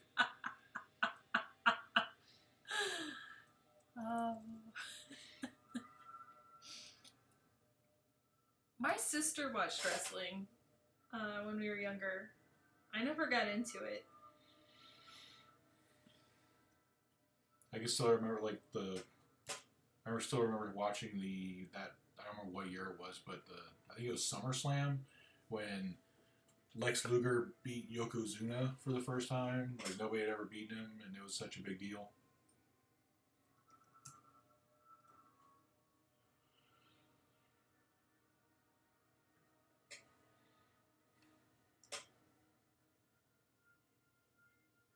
I feel like if somebody had actually taken the time to be like, no, there's like storylines and these are characters and stuff is happening, I would have been really into wrestling. When I realized that wrestling was basically just comic books, but, real, quote unquote,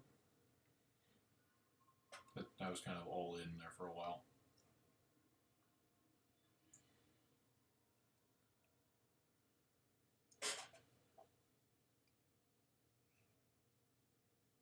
Oh, your little brother cried when he found out it was fake. Oh no.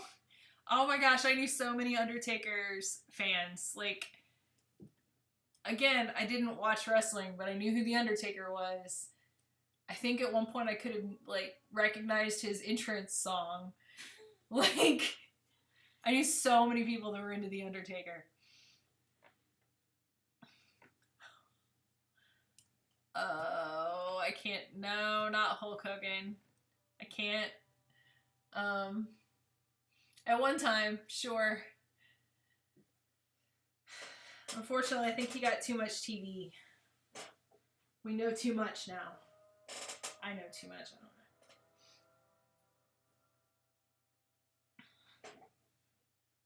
Oh yeah, the early Undertaker when it was like, is he dead or alive? And he had the Dr. Paul Bearer guy who would come out and his manager. Like, yeah, that was great.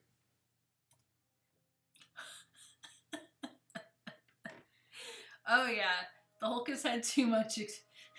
Hulk Hogan has had too much exposure of many kinds. Sun, real life, cameras.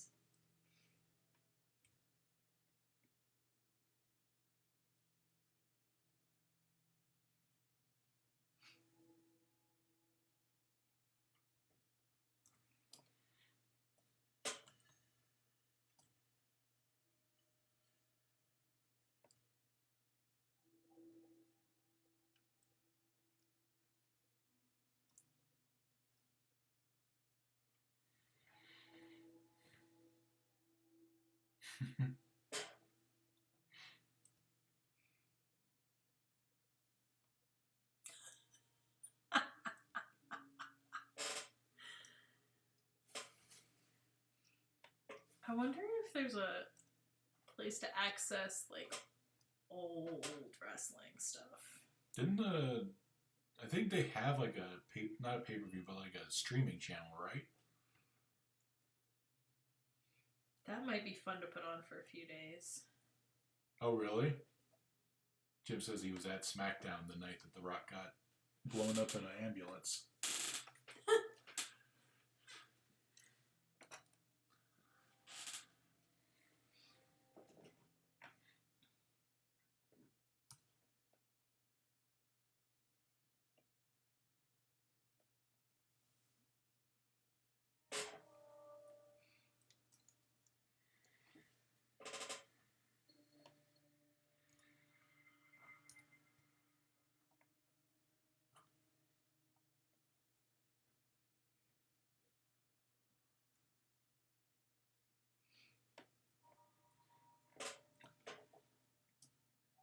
Well, what's everybody else doing tonight besides talking to us, which we very much appreciate? Like, obviously, Dane's working on Ben Franklin. I'm crocheting.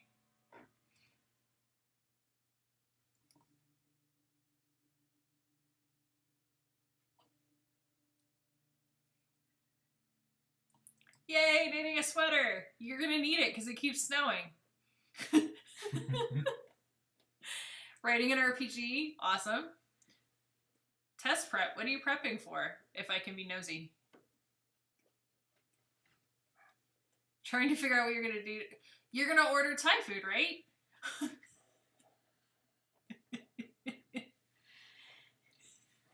feel like I should remind everybody that Ashley's a bad influence. Or a good influence.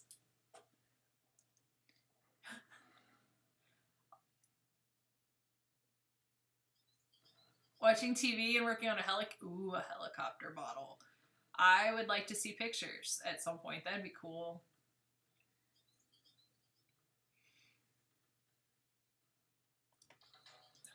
Playing Skyrim is a great thing to do. I'm going to be playing some more Assassin's Creed Syndicate later. Calc trigonomic functions and their properties.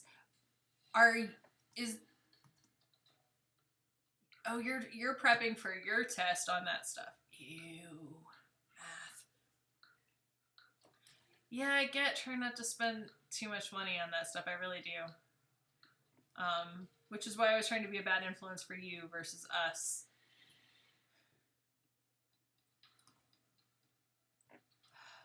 That's fair. And this is not a good time to be trying to figure out what to do next. I sympathize, and I'm sorry to hear about your dad.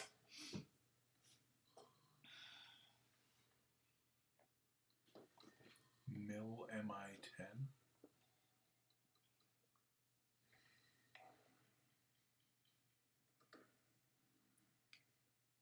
I mean, that's definitely true.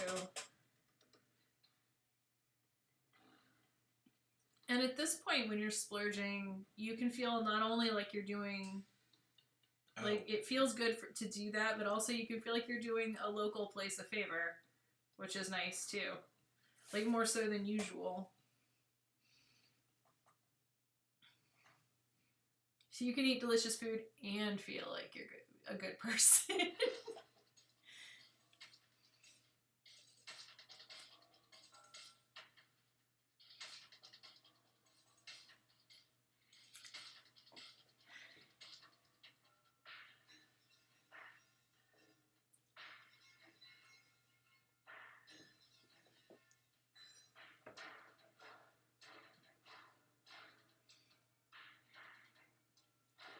Oh, it was a picture of the hell. Okay, I was like, what is happening?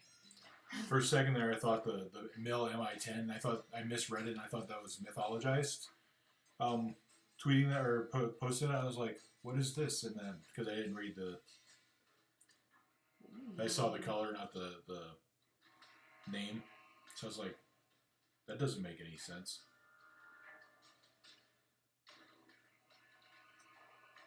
That's cool looking.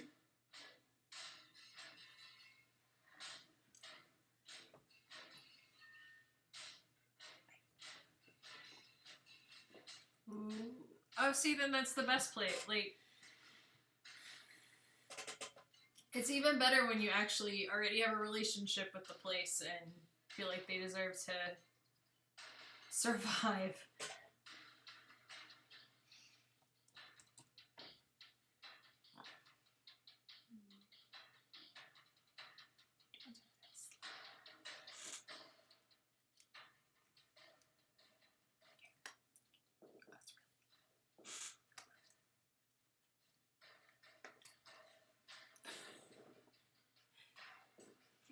Yay, resist spot letter sent.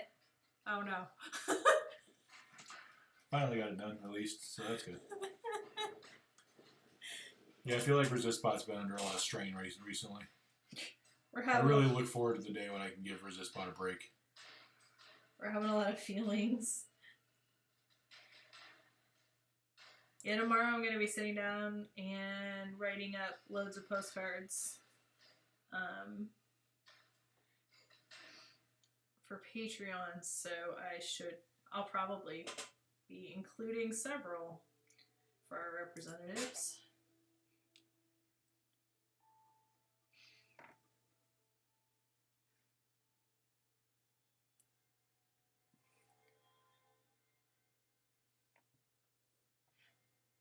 Do you have a picture of that sweater, by the way?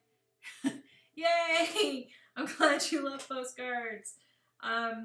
We were planning on doing a different postcard first, but our normal place to get postcards can't get the stock right now because the factory they get it from shut down because of COVID. So we're doing something else and we're trying to figure out where we're going to source them.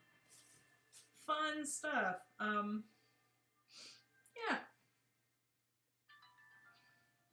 Because the world is sunshine and rainbows.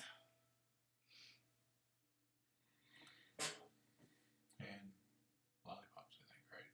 I don't know.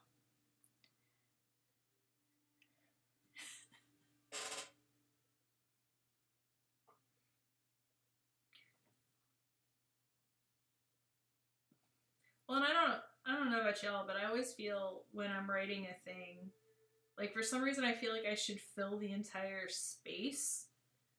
So, like an entire piece of paper is really kind of daunting. But a postcard has just enough room that I usually actually have to stop and make sure that everything I want to say fits, which is perfect. Because short form, what I have to say is probably better than long form. No comments from Dane. Rude. That's what I'm saying. You would have been.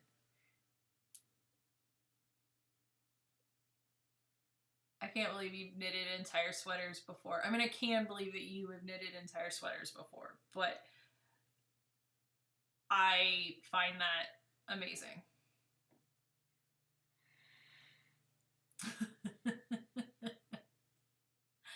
Yeah,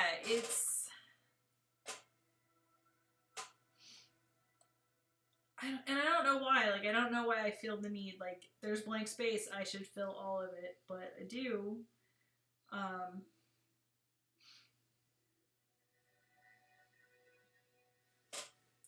So yeah, my writing does not get, like, there's a limit to how small it gets, and that's not very. So there is definitely a limit to how much writing is going to go onto a postcard, which can be nice probably for the reader as well as me in terms of actually getting it done. The space intentionally left blank. Yeah. That's... But not, it's a conundrum. I need a stamp. So just in whatever remaining space is there, I can just stamp that.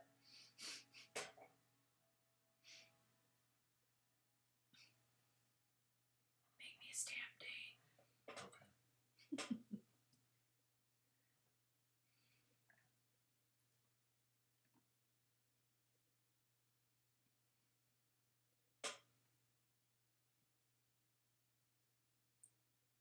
So I actually realized that I had 4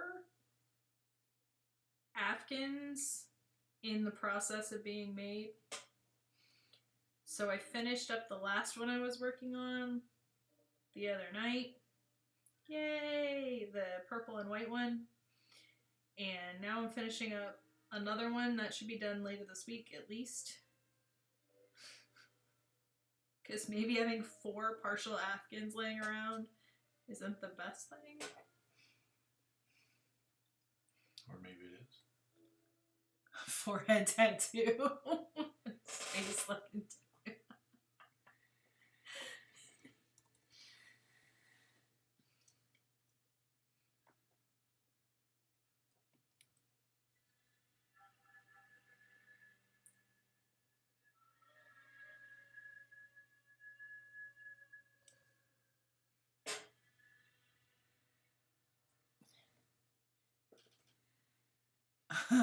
The Afghans are so a couple of the Afghans were squares that I basically worked my way outward, so they weren't even short, they were just small. I guess they could have been doll blankets, but then there comes that point where they're just almost the right size but not quite, and so then it's just awkward. Yeah, I've been really bad about works in progress lately. We're not even going to talk about, I've also got a couple of scarves, and I finished up most of the hats, but I still have 2, one of which I'm pretty sure I'm just going to take apart. I already pulled apart a partial shopping bag because I just hated it. So we're winnowing the works in progress. COVID covers.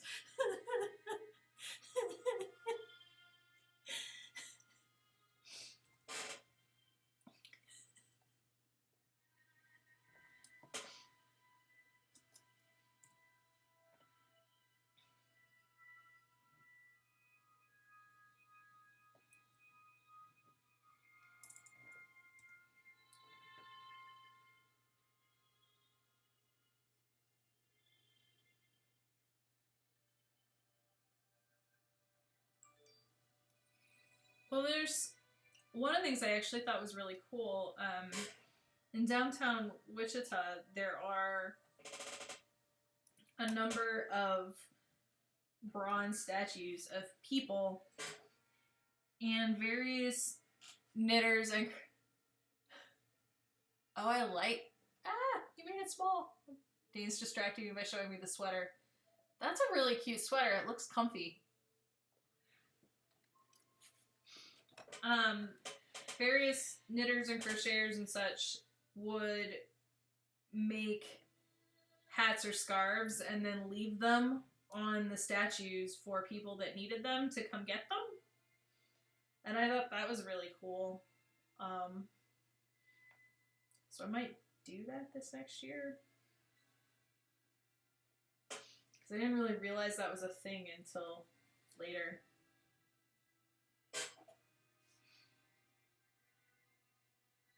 Gives me a reason to finish hats that I don't like.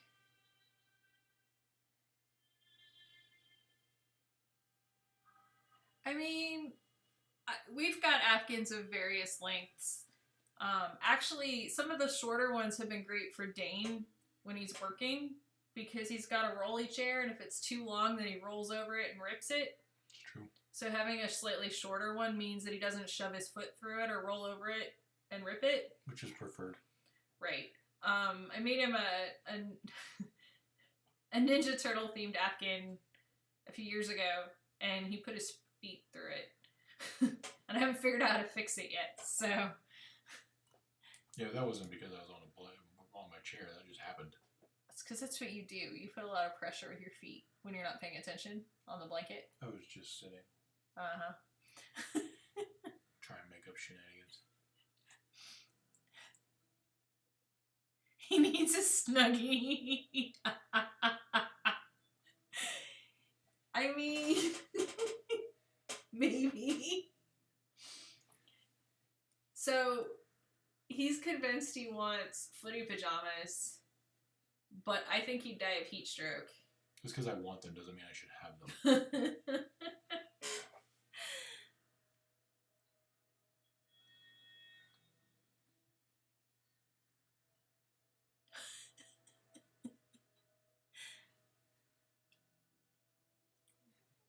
Ooh, swampy green on that sweater would be great.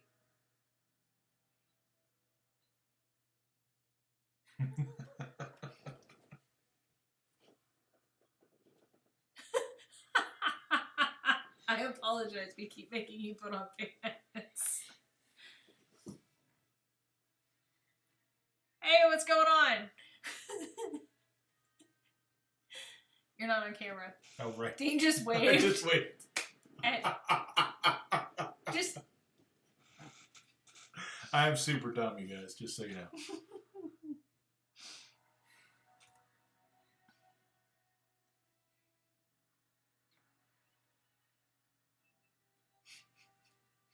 I mean, yeah, I want footy pajamas, but I wouldn't die of heat. I'd enjoy them.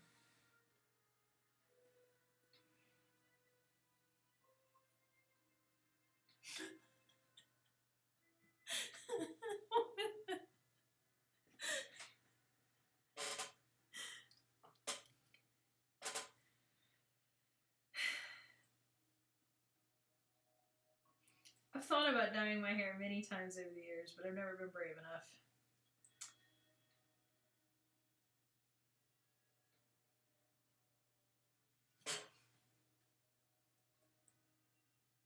That's true. I would only need like 2 pair of socks. But probably I would go ahead and wear the 3 and then wear the footy pajamas. And then I'd be super toasty warm. Like, so Dane got me, for Christmas, he got me the Fallout, help me out, mechanic suit pajamas. Yeah, the Red Rocket mechanic jumpsuit. But it didn't have onesie. feet on it, but it was a onesie. And I wore tights underneath it, and at one point I was wearing a t-shirt and long sleeve t-shirt underneath it. And then my 3 pair of socks. And oh my gosh, it was so nice. I was so cozy. Dane was just like, how do you have so many layers? I would have been boiling. There would have been no way. It's not gonna work.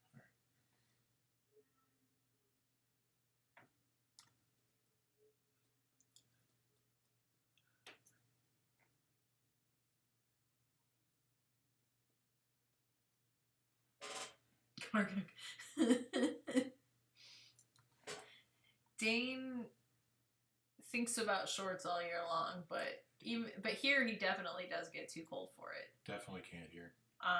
And especially now, I feel like as he's getting older, when he's working, he Who's gets getting colder. Who's getting older? Well, not you, obviously, Right. sweetie. Damn right. Your kid says she's moving out after high school because you've kept the house too cold. Man, my dad and stepmom keep the house so warm Oh god. It's that the Dane and I will worst. actually get physically ill. During the winter, they'll have it at like 86 sometimes. My stepmom will just keep turning it up because she's cold. Literally, it's at 86. It'll be... One time when we were visiting, it was snowy, and it was probably 22 degrees outside, and then the house was 86. And we both come prepared with, like, shorts. But there's a point where, like, even shorts and a t-shirt, if you're doing anything at all, it's still too much. And I threatened, finally. I was like, guys, I'm just gonna get naked on your couch. I mean, I was like, oh, maybe we could turn it down.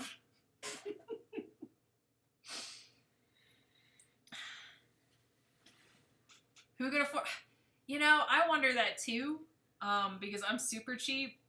But, I don't know. I mean, they pay it, but they're boomers, so, you know. It's their money.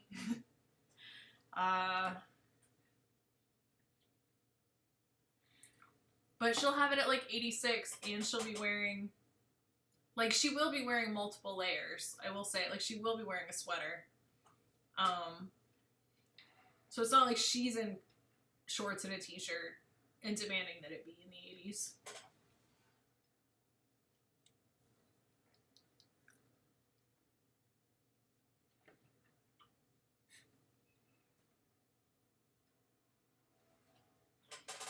Yeah, wood heat is a little harder to regulate, I think, than just central air. Right, turn the damn thing down off the 80s. Yeah, like, we'd negotiate, because I finally told him, I was like, I'm feeling physically ill and sick. It's too warm in here. It's too cold outside. Like, you're killing me. And so we would negotiate, and they'd be like, all right, so we'll turn it down to, like, 78.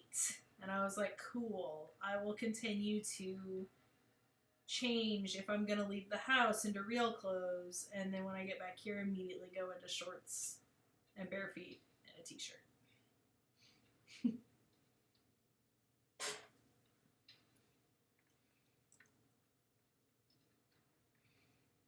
That's the one thing. Like, I'm terrified of your winter, but Calgary in the summer sounds nice.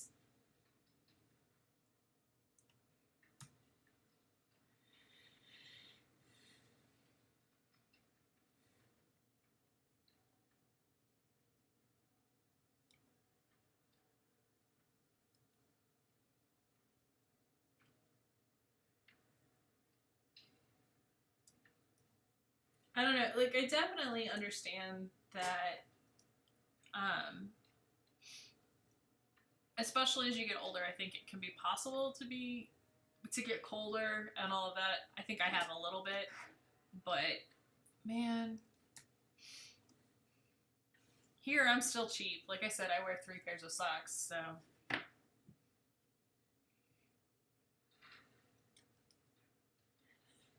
Your house is at 59? Well, we're not quite that bad. We have it set at 61. Just, like, between 61 and 63. I think our heater isn't great it's a little bit old. So we definitely turned it up to, like, 63 or 64 when it got really, really cold here.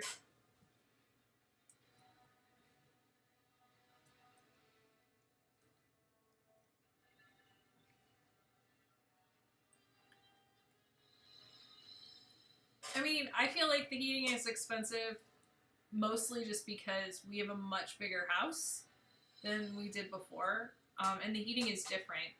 We have central heat and air in we our actually have heating. yeah, in our house here in Wichita. In Portland, we had ceiling heat, which is not at all the same thing, and it was really, really expensive. We kept it colder. But it also just didn't normally get as cold in Portland as it does here. So we pay quite a bit more here, but again, it's a different kind of heat, and we're heating a much bigger space. So I feel like it's actually cheaper per unit of warmth or whatever. Cheaper per BTU. Right?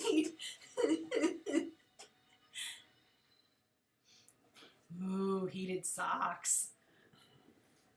Look at that. I'm just getting all kinds of ideas for Christmas.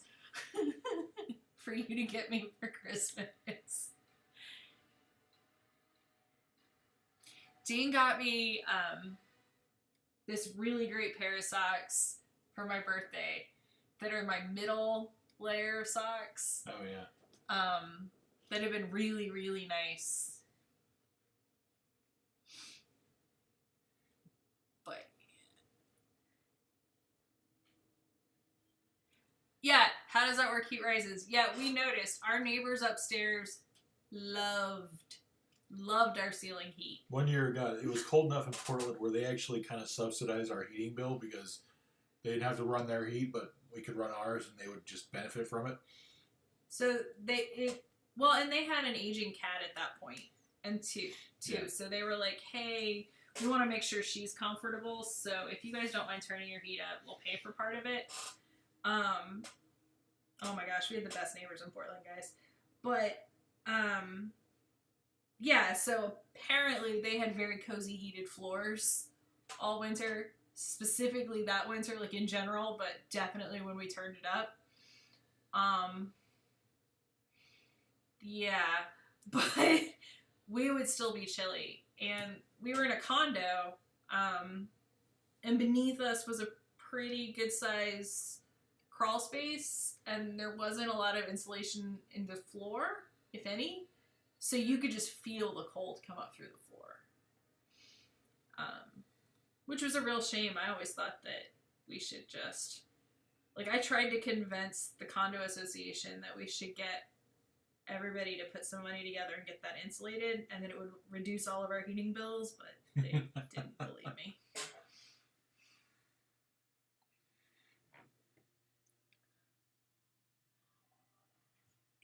They were such good cat people. Oh my. And they're great. Like, they have a dog now, and they're great dog people. They got a dog from the pound. Yeah, who'd had a sad life before, and they spent so much time getting her comfortable and making sure that she felt safe, and like they're just great like pet people.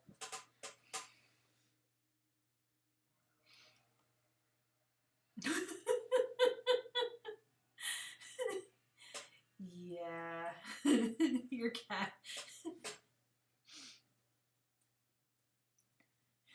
Your cat's like, excuse me? That's my chair, thanks.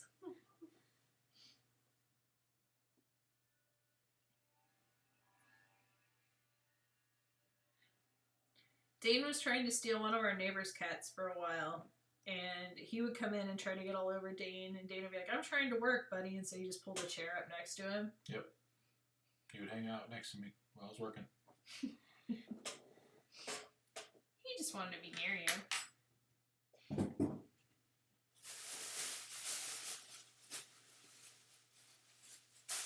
So much more of this yarn. Ah. Ashley's attacked me with yarn.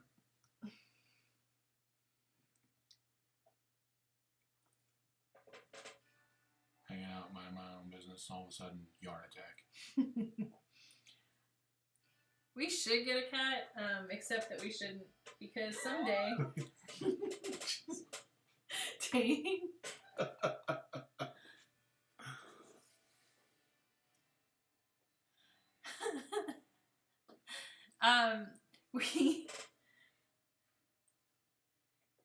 We shouldn't, because someday we're going to be traveling again, and that's not good.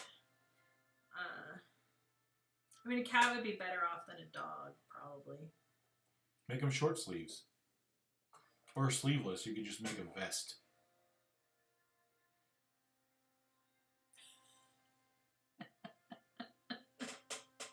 Sweater vest for the win. Oh, the yarn broke.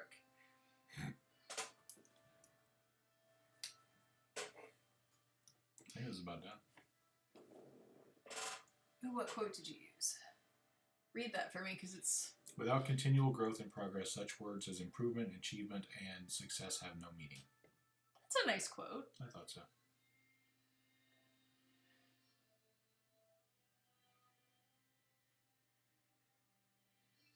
I do. I really love the way he's kind of side-eyeing everyone.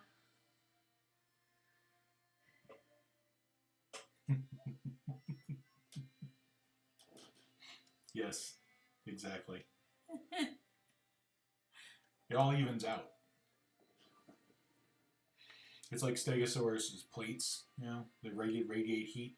Your arms can be bare to radiate the heat that is being produced by your core, all bundled up and nice and cozy in the sweater. Also, you don't have to worry about pushing up your sleeves. Also that.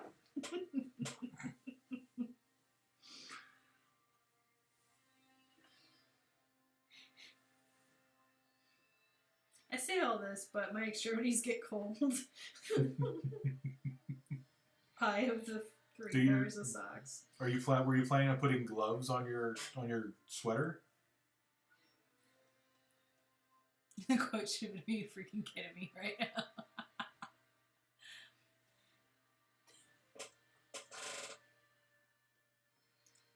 I mean, it's like you started with 10 of them. At least a couple have got to be extras, right?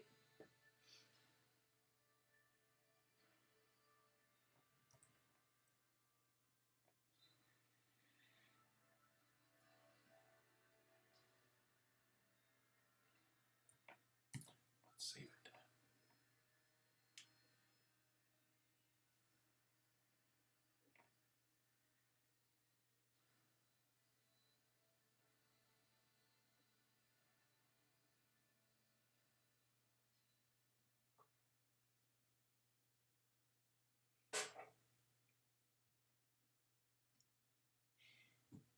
Yeah, I really, really love like well knitted socks, but oh my god, I couldn't do it.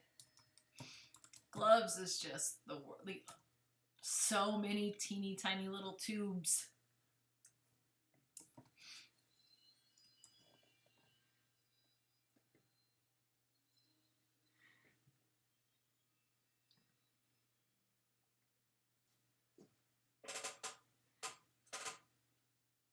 So confused. Oh, right. Duh. Okay, that took me way too long. I was just like, isn't it Sonic? What? Yes, the Sonic the Hedgehog gene does determine how many fingers you get, if I remember correctly. But I don't remember why they called it the Sonic the Hedgehog gene, but there's a gene that they've discovered that, when triggered, determines how many fingers you get. if it remains untriggered, do you not get any? I don't know exactly. I don't remember. It's been a long time since I read about it. But I don't. That's why I don't remember why they called it the Sonic the Hedgehog gene. Because when I was a kid, I did actually know a girl that was born with 2 fingers and a thumb on each hand.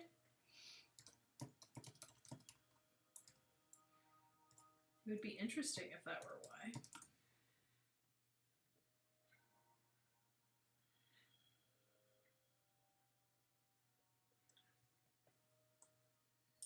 I guess it's just Sonic Hedgehog, not Sonic the Hedgehog.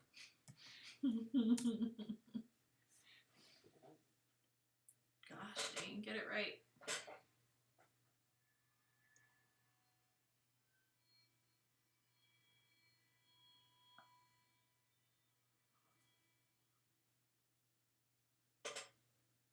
Well, I mean, she did okay.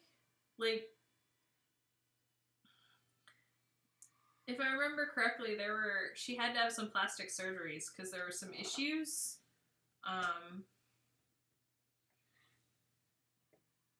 But she was completely capable of doing most things.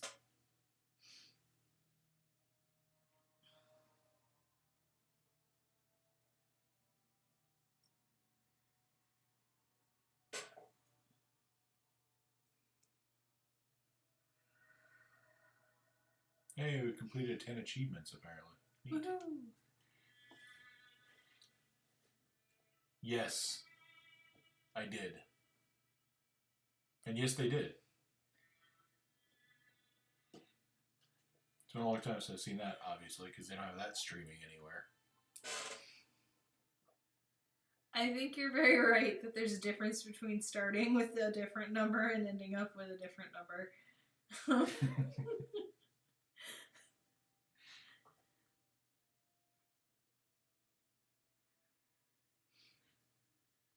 It's like toes. I would like to keep the number I started with, if at all possible.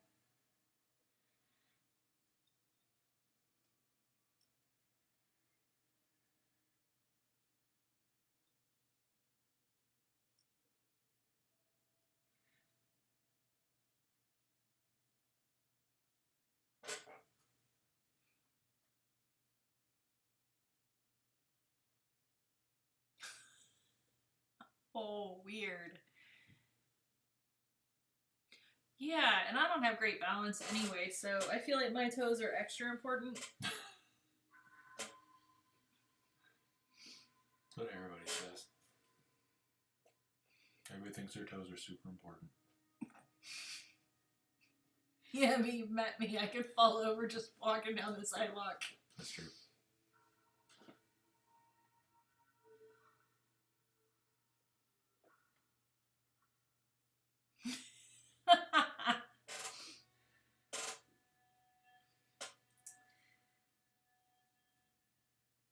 I'm aware that I'm balance challenged.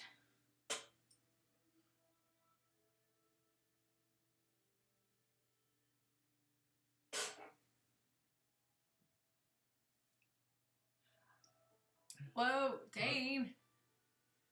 Okay, it's better now. Dan keeps playing with things, making it so I can't actually read the comments. There's all kinds of buttons on this thing I haven't played with yet.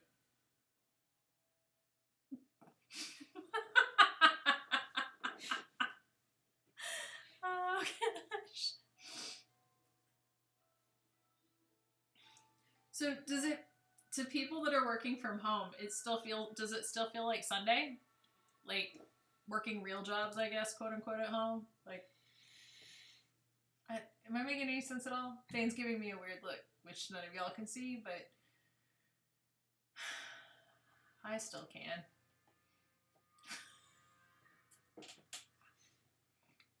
Should I work on now?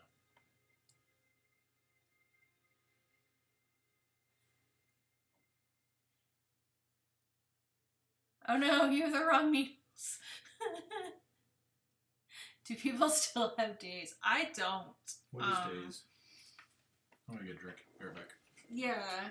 I feel like we've been here sheltering in. Like, I feel like C2E2 was like 5 years ago and 2 weeks ago. So. And that was our last time really being out of the house and seeing people.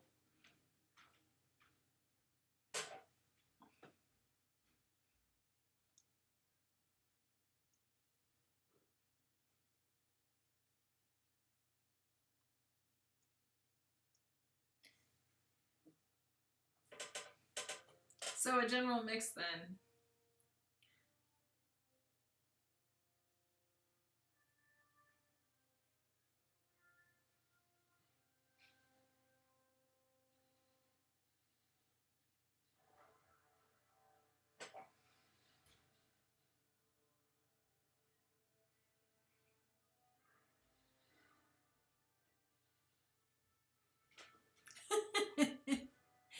Yeah, we've been getting up. Like, we've always been a little nocturnal, but our schedule has been real weird.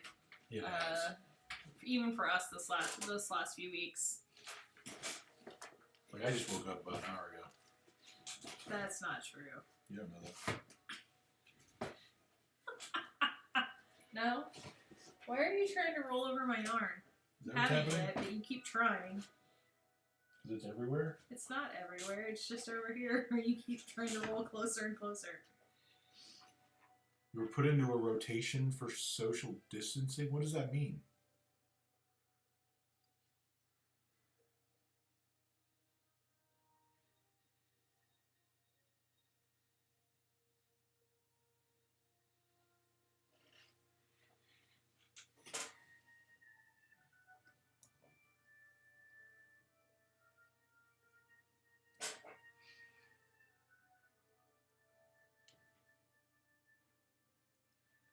Okay, tiny French toast sounds awesome. And now I want tiny French toasts. You'll need to get me a Dane, baguette. take notes. Shopping days tomorrow. Yeah, where can you get a baguette around here? I don't know. No. I'm not going anywhere. We're going. Only one person's going, unless you want me to go. Be a nice change. I offered last time. Don't act like that. Uh-huh.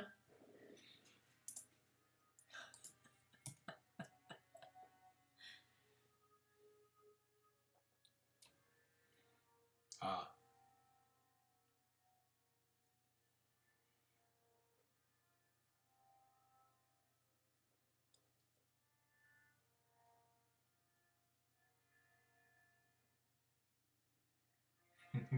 Loic of fresh.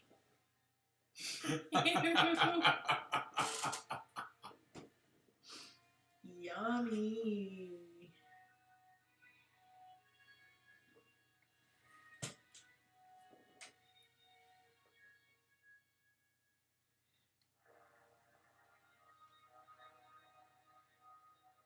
I could try and lower the iPad and sketch. We talked about it. The next thing. What's the next thing?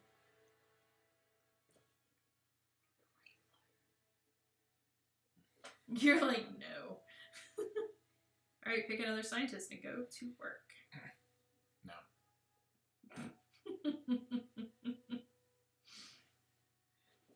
I did the prep work for this one. Well, what next then? Is it really cloacafresh@gmail.com? That's amazing. That's upsetting.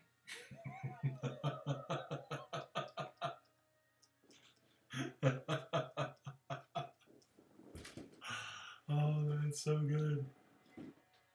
That's one of those I kind of wish I thought of, but I'm kind of happy that I didn't. Oh yeah, oddly.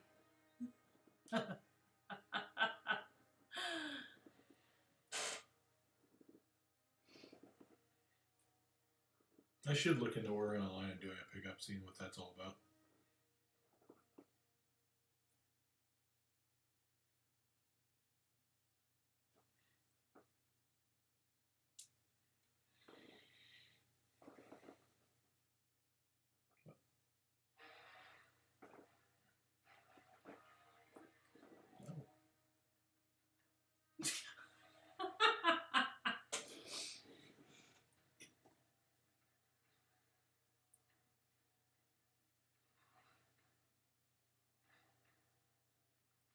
Dean needs something else to work on.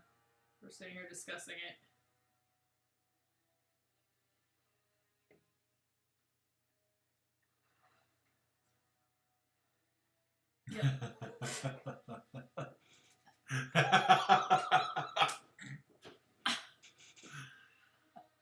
Yes, indeed. Bobak isn't dead. Did you see the thing? Like Bobak applied to be an astronaut in this last run of applications, so fingers crossed he gets it. That'd be cool.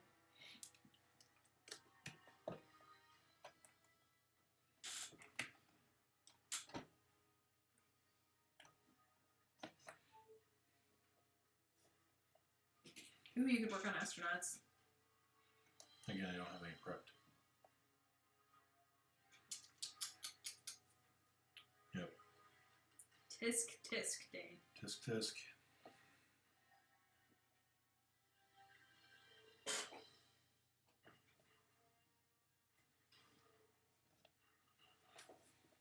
You said you had to prep the dead guys.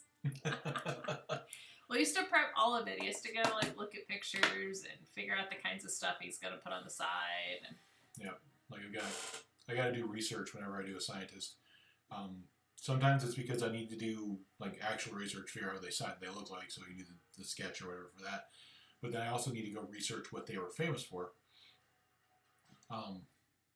because then I need to figure out how to interpret what it is that they did. Like sometimes I'm lucky and I get like what Mr. Franklin here did, and he already drew up the map of the Gulf Stream, which made it super easy.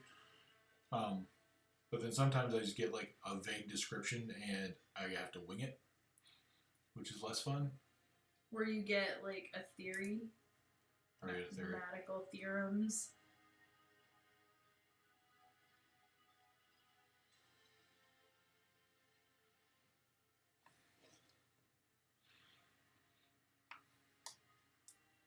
So I'll draw.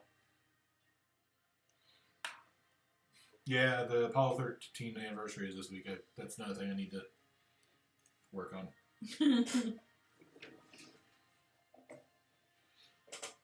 Speaking of, Jim, I don't know if you get our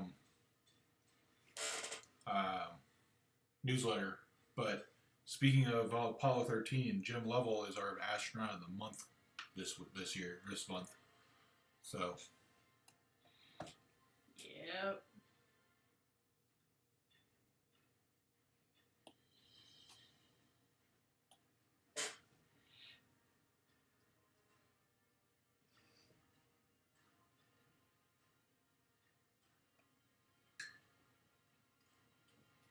Technical drawing of the N1 rocket.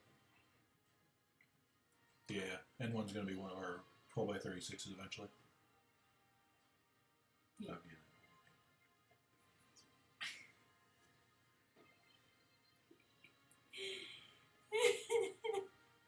You keep shouting at me. Can you do a new one? A new one what? A new one what? A new screen.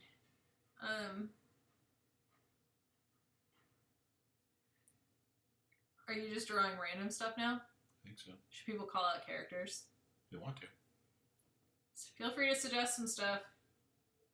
Like characters or what have you.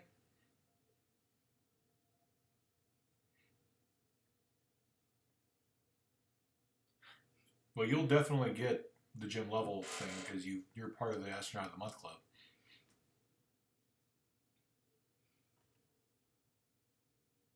Yeah, we're just trying to source some last minute printing on that shouldn't have been last minute, but it turns out people are really hard to get a hold of. And again, factories keep shutting down and stuff.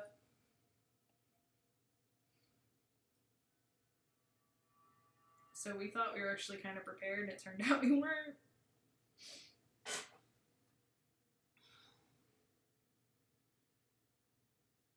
Did you know that Buzz Aldrin and Neil Armstrong are married? I've read about it on Tumblr. I don't think Tumblr is a reliable source on that one.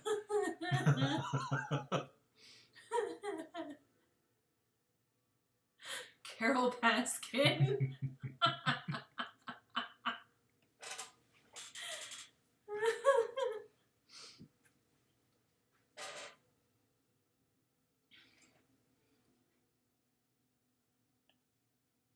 I was gonna say cat scientist, so Same thing. I actually just literally meant a cat in a science lab costume, and glasses, like a scientist that was a cat, but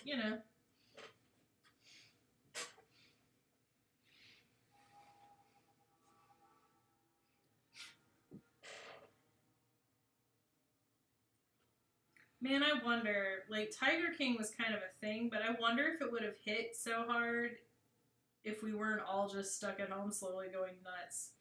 No, probably not.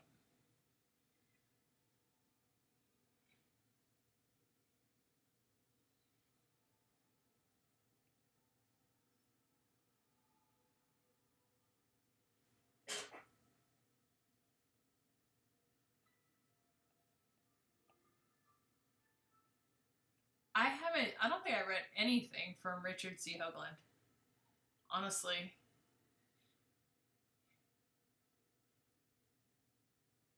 You crushed The Witcher? Which one?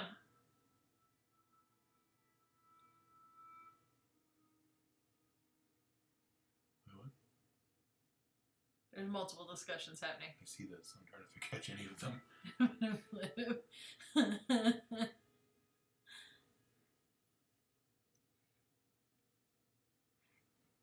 Yeah, I do think it could have used that warning. That kind of came in there out of nowhere.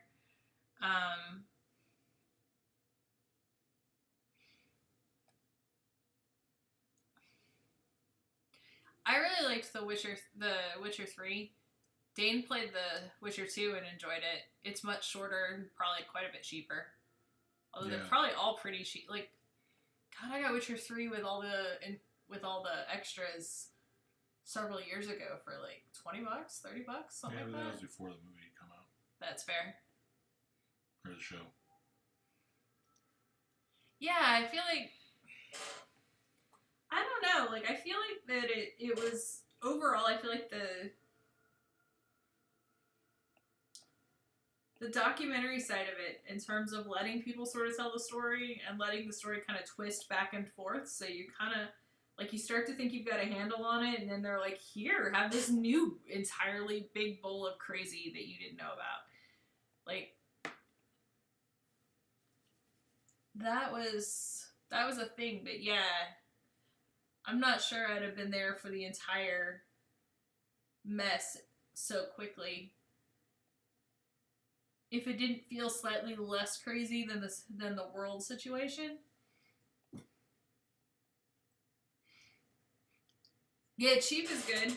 I like cheap. Like, I love cheap video games. Dane and I typically, we picked that one up. It's rare we'll buy a new game full price. It's super rare. But we also have a tradition of Black Friday sales for video games specifically. Like, we'll save money and then pick up kind of a stack of video games that we then work through for the next year. We picked Witcher 3 up. Gosh, like I said, it's been multiple years ago with all the DLCs, so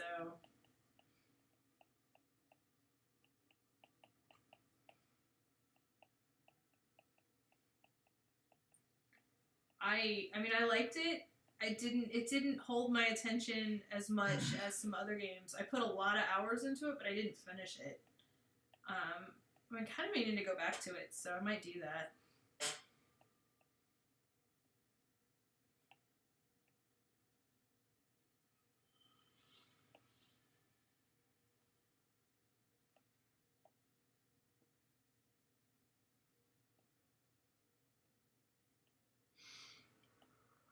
Yeah, I think that with the Tiger King, I think that that's definitely true. I also think that there got to be a point where the twists and turns made it a little difficult to follow the narrative in terms of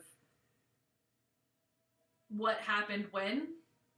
But some of that was also because the people telling the story would repeat themselves so much in terms of, like, there was the whole, like, and then things got crazy, or and then it went off the rails, and you would hear that like 10 times, and so there was a point where it was like, okay, what, when did it go, what? Wait.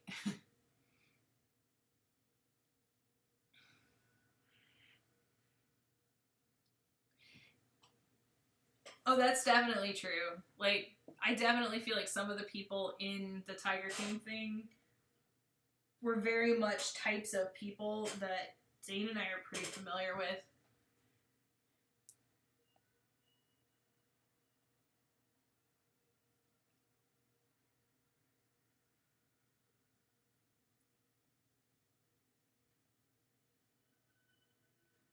Yeah, I think you're right. Because there definitely seemed to be, like, at first there were just the few kind of quote-unquote characters or people that were telling the story. And then all of a sudden you've got people from every which direction, and you're like, wait, who are you again? Where did you come? Like, why do I, what? So, yeah, definitely.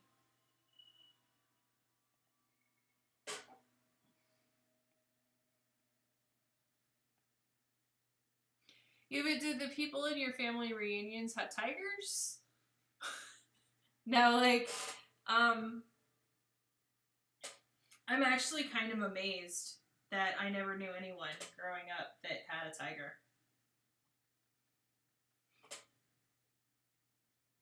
What? I was just like, do you remember that you're here and can be part of this conversation? Could be, but you seem to be enjoying.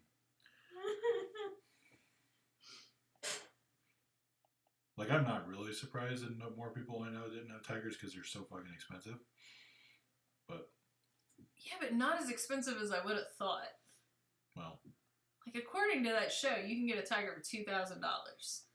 I would have thought tigers were much more expensive than that. I don't know. In my head, a tiger is like a rich people thing. Turns out most rich people don't actually want tigers. Well, not that every rich person had a tiger, but just that, like, that was a thing you had to be rich to have. Like, before it was an option. I'm just imagining that it's like the Forbes list. Like, you earn a certain amount of money and then suddenly, you get a tiger. Somebody shows up in a suit. It's like, here's your rich person tiger. It's like the burn barrels when you buy a house in the Midwest. Just not magically appear.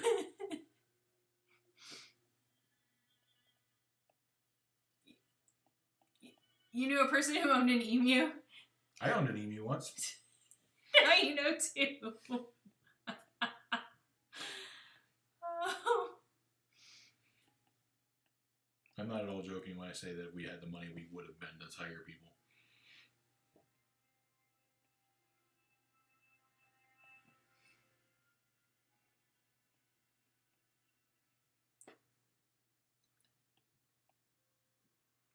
I'm trying to envision a drive-through bear park.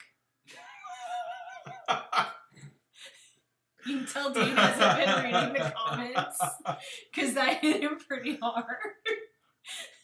Sorry, I was just sitting here like getting lost in my imagination of a drive-through bear park. I mean, I lived in Portland for a while, so drive-through bear park has a couple of different meanings. Like secondhand lions. Just heard of that movie. I've never seen it. Yeah, I don't think it anything. It's a whole new meaning when you think of Tiger King.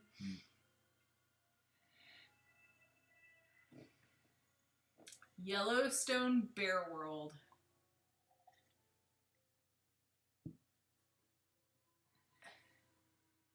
Bears can crawl on your car. Well, that sounds fun. Yes, Andy Mangles. Yes, definitely would have mentioned it by now. That is exactly where my mind went.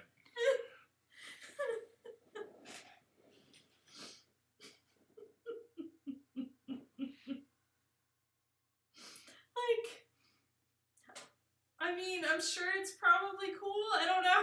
Like, I'm just trying to imagine, like, wanting to go to a place where bears were gonna come and attack my car. Like, that...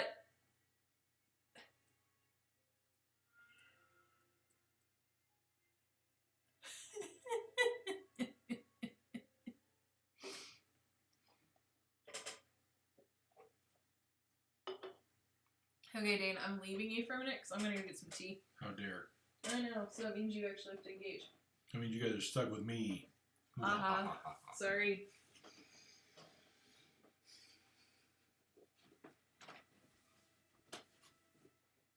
Wait, what do you... Alright, now I'm like trying to catch back up and I've got somebody threatening to drop bear poop on my door with a Clorox wipe. What?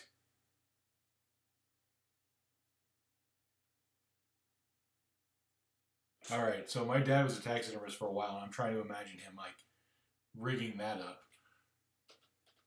Oh, you're gonna drop off secondhand lions, okay. I was like, where are you gonna get bear poop and why would you give it to me?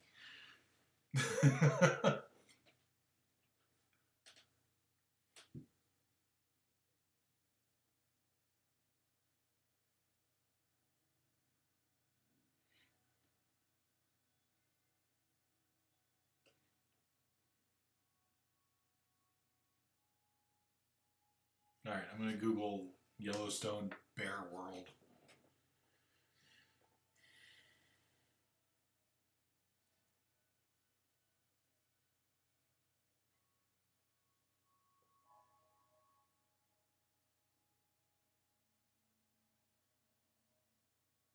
I like the Jurassic Park style gate they've got going on there. It's neat.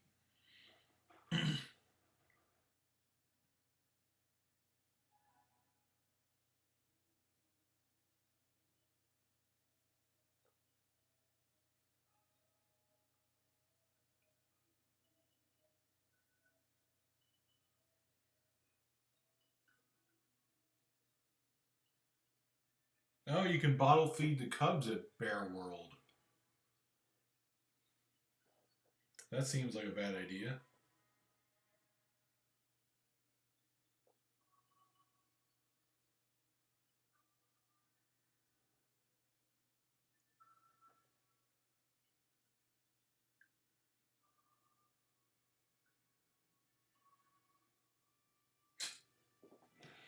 Oh, people.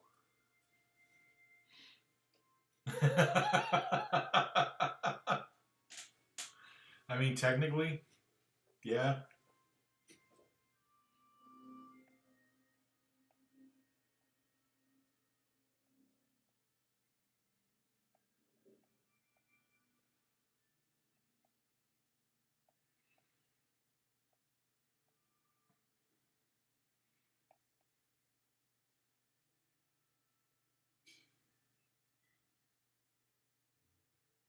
I'm really thinking I should have made Skeletor Baskin's cape tiger stripe instead of leopard print, but too late now. That ship sailed.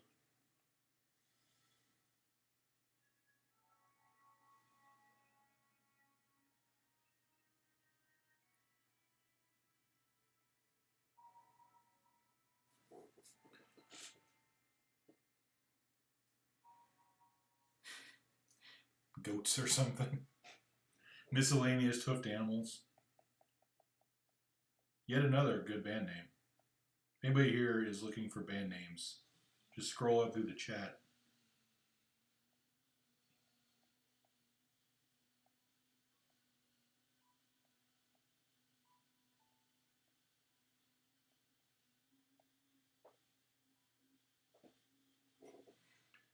He is wearing a flower crown because it's like every picture of Carol Baskin has a flower crown. I don't know why. It's flower crowns and animal prints all the way down.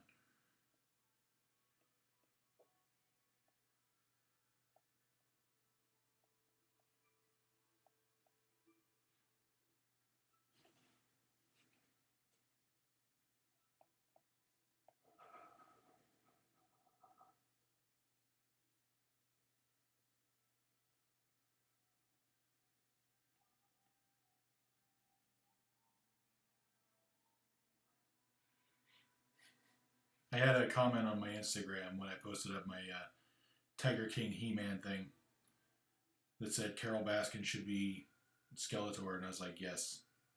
So,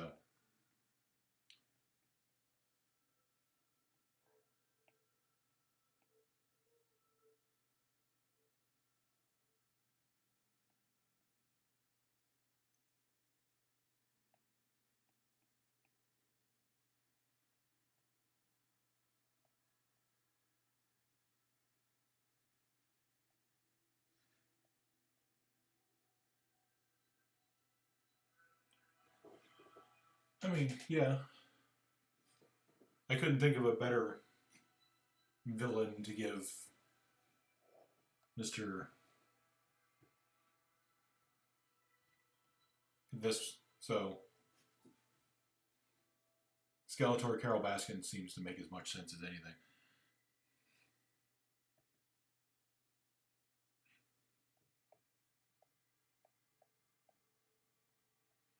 This is what happens when I'm sitting and drawing at home, or sitting in front of the TV and drawing and not really paying a lot of attention. I get He-Man as the Tiger King.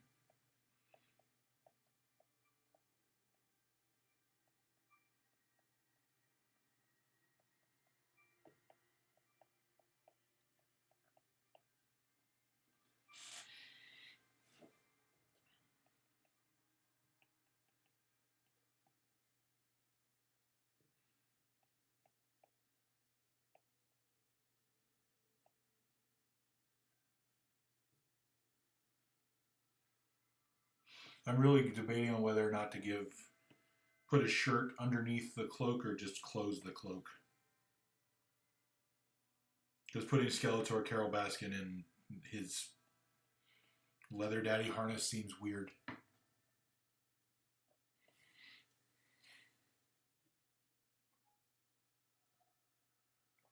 What do y'all think?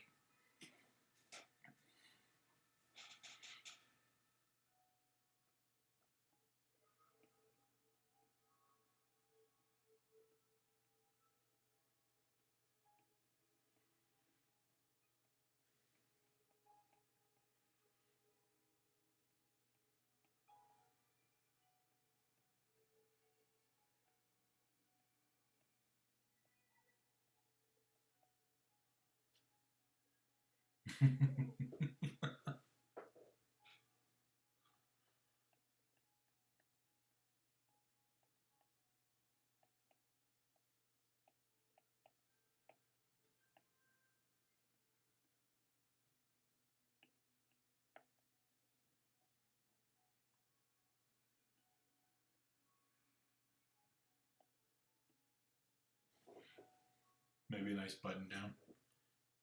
Yeah, probably button down would be good.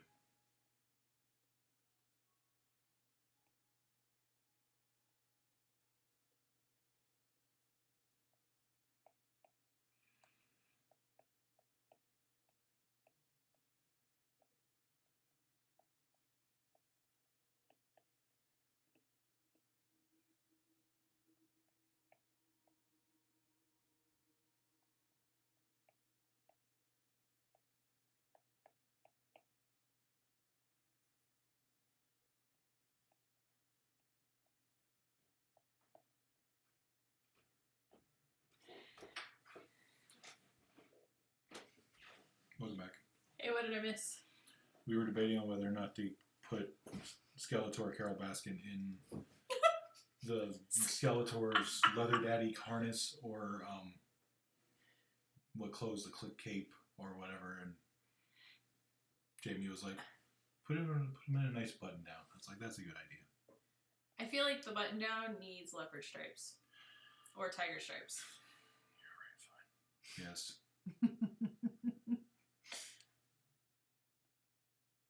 Oh no.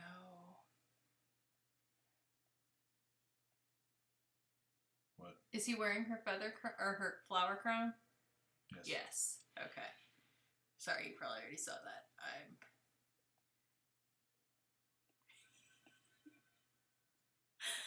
I had to go get coffee. I know I said to you, but then I realized it wasn't 11 o'clock yet.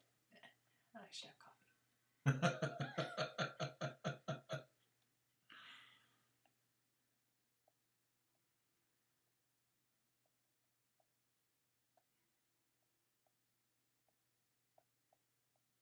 In Montana, there was a I know I'm real far behind, guys, but there's a wildlife thing where there was a taxidermied bear at the entrance that was motion censored to pee on people. Yeah. That's not, no. Like, I think even my dad, who is, my dad, probably still wouldn't make that a thing. You said your dad was really against doing, like, quote-unquote fun taxidermy, though. Yes, novelty taxidermy was not his thing. That's the word I was trying to come up with. Yeah, you came up with fun. Well, I was trying to, like, I did the finger, fun, but you weren't looking at me and they can't see me, so apparently I didn't emphasize it enough with my speech. I apologize. Asterisk. Fun. Asterisk.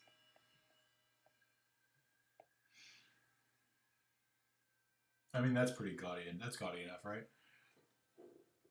I mean, that's pretty gaudy. Yeah.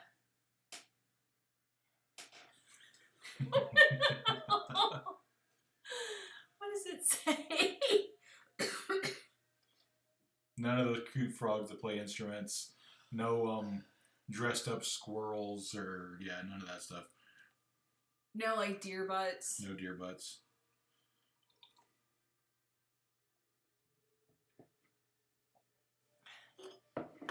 Yeah. I actually approve of those choices.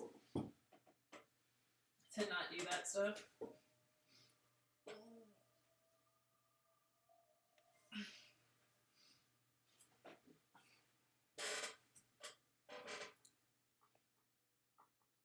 But then I'm freaked out by, like, fake fish that sing at me suddenly, so...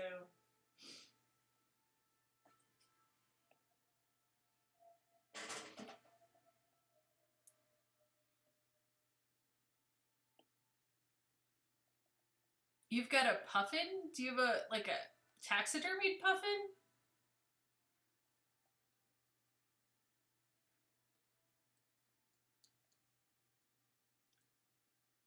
Because when I first met Dane, they had all kinds of taxidermy, like, on the walls and stuff. It's just none of it was the...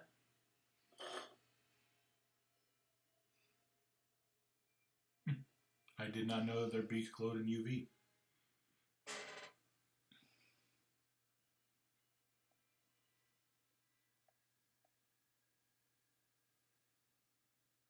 How on earth did you get a taxidermied puffin? I feel like that would be a legal issue. I don't think they're illegal to have. You don't think so? No. They're waterborne. They're a migratory bird, but you can still have, you can have stuff from ducks. I mean, that's fair. And I know that in some areas of the world they hunt puffins. I don't know if they do in the States, but... Short-tailed possums are hot pink in UV? What? Oh, a secondhand store. Yeah, you can find all kinds of stuff there. Wow, yeah.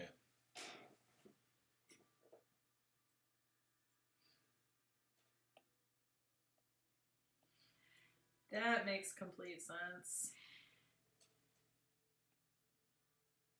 Yeah, that's another thing. Like, taxidermy stuff in general kind of freaks me out, but, like, poorly kept taxidermy stuff makes me really, like, it's really freaky looking.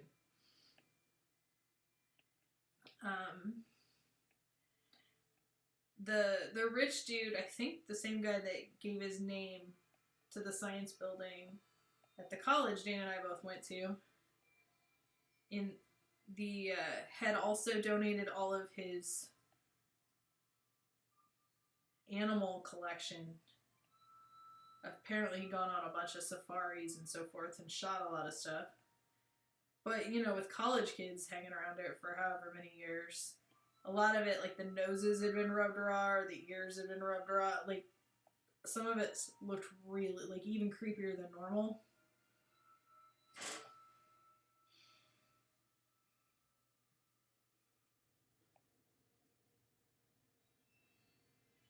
Oh, you were supposed to... What is the ODFW? Oregon Department of Fish and Wildlife. Excuse me. I'm allergic to bad taxidermy, guys. Even just memories.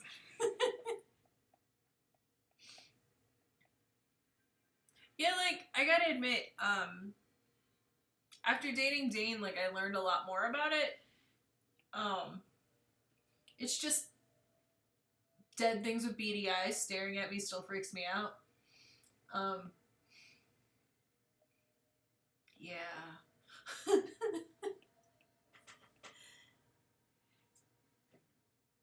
I don't know. Every time we go to a natural history museum, Dane spends a lot of time. And sometimes it's a lot of time admiring the animals or seeing stuff he's never seen before, and sometimes it's a lot of time bitching about the quality of the taxidermy. Yeah. It's not the Rona! Damn it, Jim, it's not the Rona.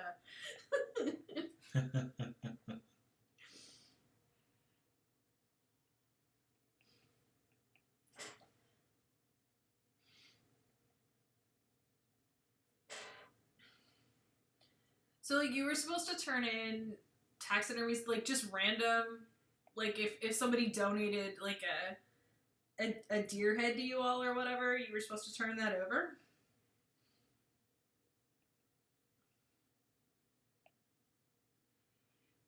Because I'm trying to figure out what the Oregon Department of Fish and Wildlife is going to do with just, I don't know, truckloads of deer heads. A lot of times I'll destroy it. Hey, Dane, Jim wants to know how the field stands up in the taxidermy world. For the most part, pretty good. Actually, even with a lot of the old mounts, they were done well enough that they're aged well. They age well. A lot of their mounts actually have aged better than the Smithsonian mounts, which is nice. Because a lot of the Smithsonian mounts, they were done quickly and they didn't spend a lot of time on, like, anatomical accuracy. And you can tell a lot of the materials were low quality, so they're kind of falling apart and they look a little weird and lumpy. But a lot of the field museum taxidermy, I don't know if they're going through and refreshing them periodically, which would make sense, or if they just did them really well to begin with and they don't have to. But yeah, I approve. Maybe a combination of both. As far as museum taxidermy I've seen, I would say the field museum stacks up amongst the best that I've been in. Yeah, I love going to, like, little small museums that are like the local, like, county museum or the what have you. But Dane gets really irritable because usually the lower and smaller the museum is, like, the worse the taxidermy is. Yeah, it turns out taxidermy... So taxidermy, in my mind, is kind of a combination of art and science. Because there's a lot of sculpture and a lot of observation you have to do before you can do it well.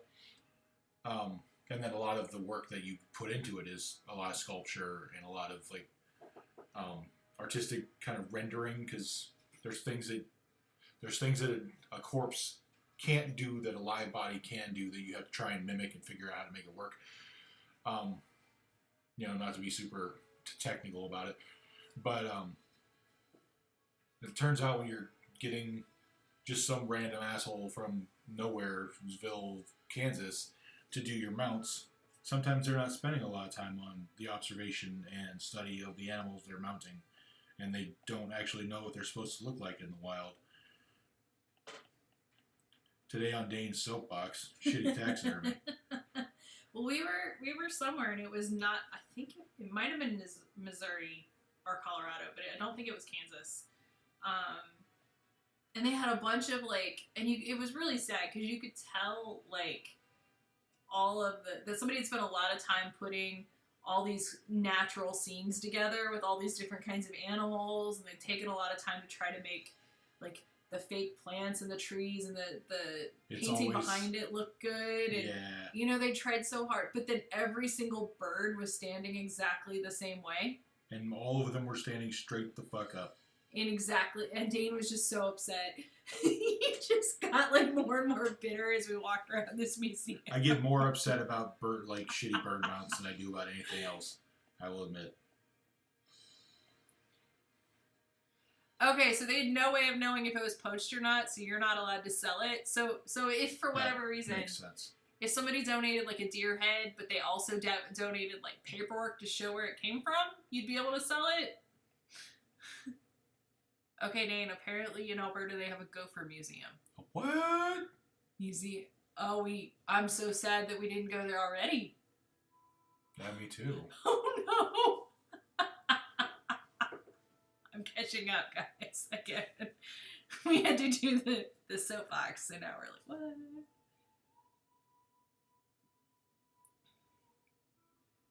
I mean... museum is in quotes. So Dane told me that his dad actually didn't want to taxidermy pets. Yeah. Because he knew that people would always be upset at him, because the thing that taxidermy isn't good at is capturing that personality. So you're especially if it's your pet chicken and that chicken's person, it's not gonna look right. Even if you have a really great taxidermist who understands chickens and understands that kind of chicken. Yep. Am I saying it right, Dane? You are.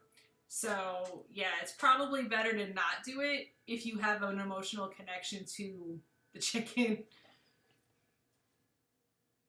But if you're just I think it's really pretty, and I just want it to look like a good specimen of that species. Yes. Just get a good taxidermist. So don't go for the cheapest person necessarily. Okay. The El Cuartelejeo?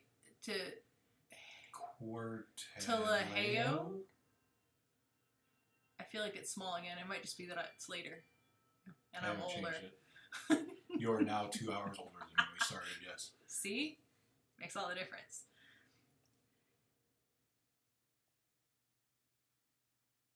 Minimal taxidermy. Okay, what is in that museum in Scott City? Because I like museums.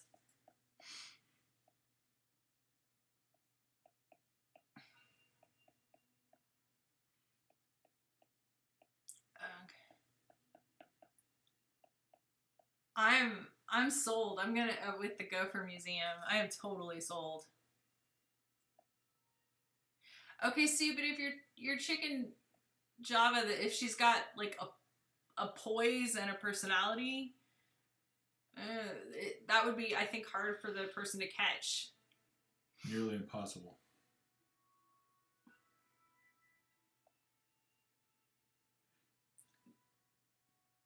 But I hope you've taken good pictures of them ever.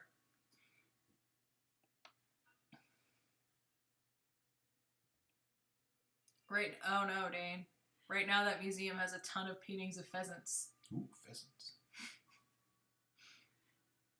I'm only slightly less picky about paintings than I am about taxidermy. But if you want to hear Dane be bitter about birds for hours, we can do that.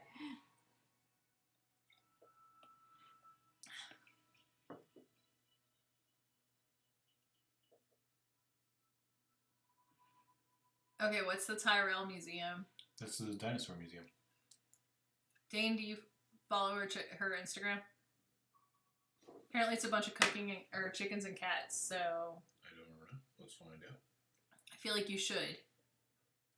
For no reason other than the chickens, if nothing else. Cats are great too. Are you secret chicken on there? Are you... Has not answered. Oh, you're Megalosaurus Rex. Okay.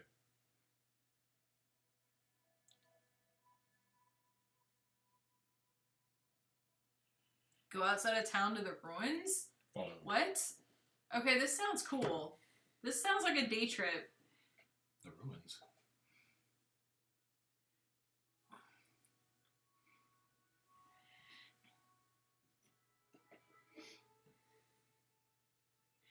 I've always got, like, with Native American artifacts, I always have, like, feelings. Super, super cool to look at, but I also really worry about where they came from, and yeah.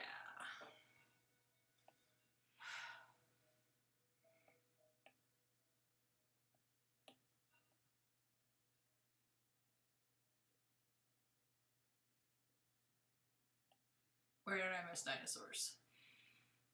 Where did you miss dinosaurs? Oh. Everywhere. Oh, it's there. I feel like these are coming in a weird order. The Tyrell Museum is a dinosaur museum. Oh, yeah. Dane needs to see that. Definitely. Yeah. I mean, so I'm all for, like, any museum, basically. Like, if you just put the name museum on it, I'll go look at it. That is true. Dean is pickier. He wants it actually to be a point and something he's interested in. Like, we went to is it the Coleman Museum, quote unquote, here? It was not really a museum, but it was cool. But they definitely called it a museum, so we went. There's like a display out in the front of the store where there's like a bunch of old Coleman stuff, and then it's the store. It was 2 displays. It was on either side of the door. Like, it's like 2 small rooms, but it's a bunch of old Coleman stuff. And if you're into older,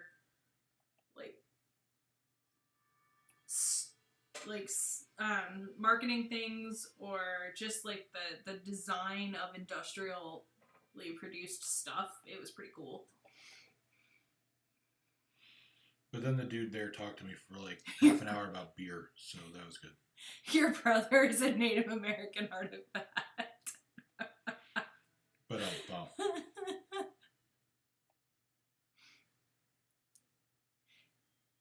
Yeah, unfortunately, I'm not going to be able to take pictures of anything. I mean, I can. The flowers in our yard some more. But... More flowers. Oh, that's mean. I just turned 40 recently. Don't be mean about the 40.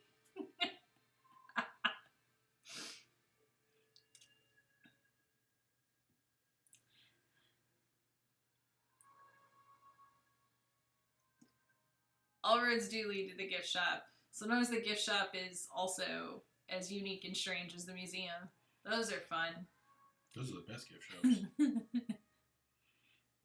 Oh, I bet Loch Ness had the most epic gift shop of all time. I bet. That's a place I want to go. Gosh, so many places I want to go.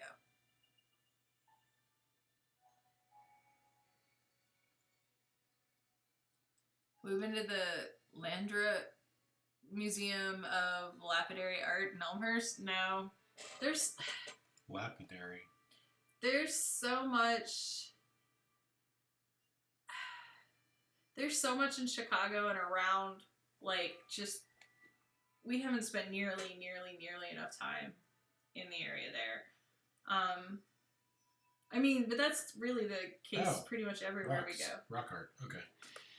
I'm sorry, I didn't realize. I was like, what does lapidary mean? Oh, well, if you're 46, you could definitely be mean to us youngins.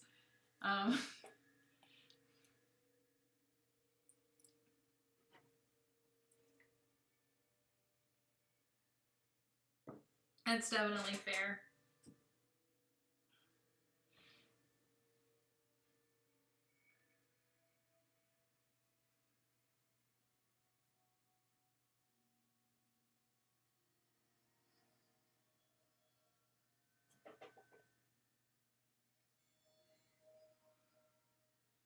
Oh my gosh, I can't decide. I was like, oh, maybe the color makes it too garish. Ha ha.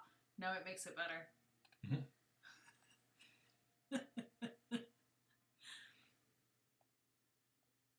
Garish is what we're going for. I mean, yeah, we did see our closet.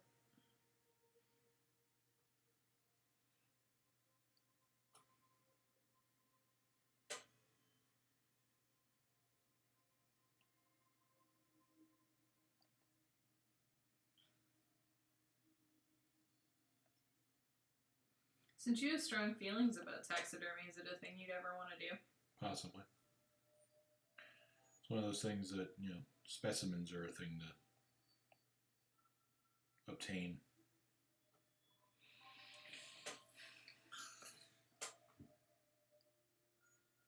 Also space. Yeah. Yeah, that's definitely not a thing you do in, like, the front room. No. I mean, it's a thing my dad did in the front room. But Right. Again, it's not a thing you should do in the front room.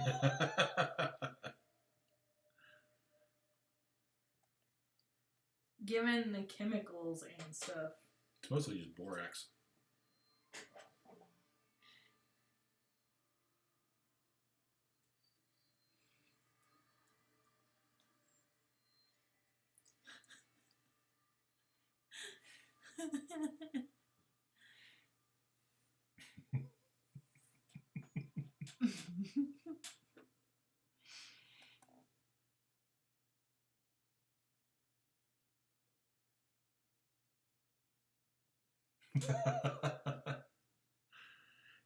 It turns out cleaning bones is not the hardest part of taxidermy. Like, if you get some borax, and you're willing to just kind of like smush them around a little bit, the meat will come right off the bones. Just boil it. You could just boil it, but it's not quite the same. You end up making the bones super brittle. Mm.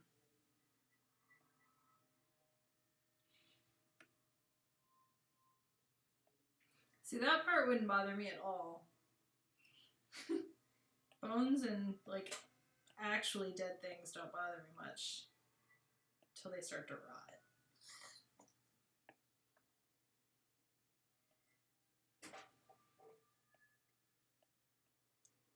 Have a good night, Kate.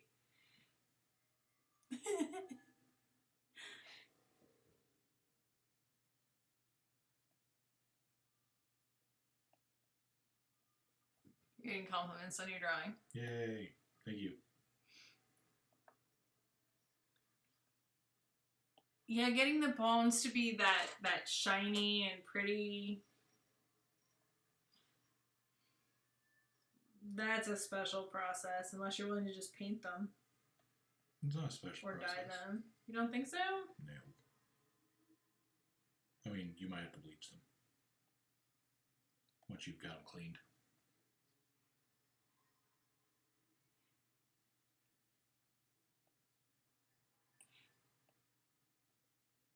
But if you're willing to let them sit out in the sun for a while, nature will do it for you.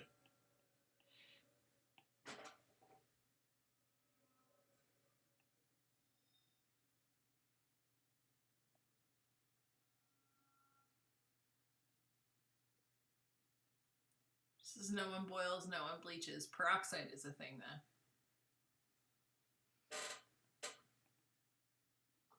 Oh yeah, peroxide.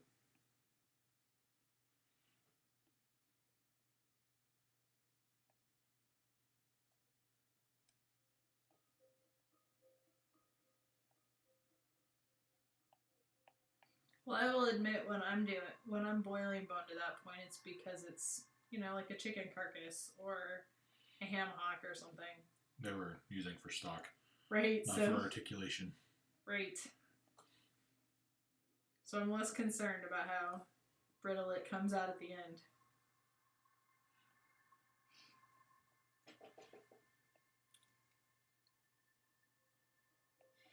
I mean, nature cleaned is nice. Apparently the sun does it too. Now I'm learning. Yeah. It'll take a bit, but if you don't have anywhere else to be. Certainly the easiest way to do it.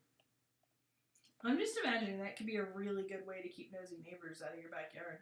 Just bones strewn about.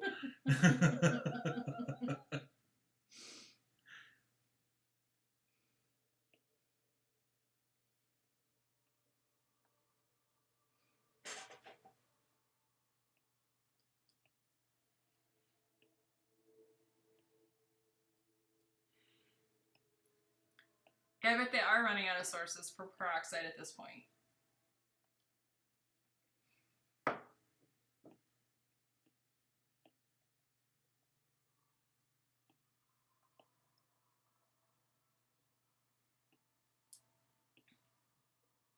Can make the bones rubbery for pet feeding. We'll do that. I don't know, but it's possible. Oh, with boiling? I don't.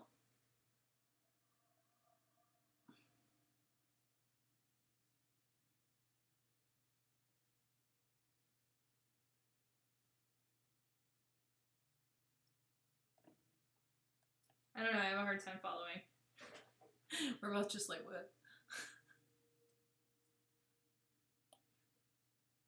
Oh, yeah, they usually put them in cages so that animals don't run off with it. That makes sense. That makes total sense.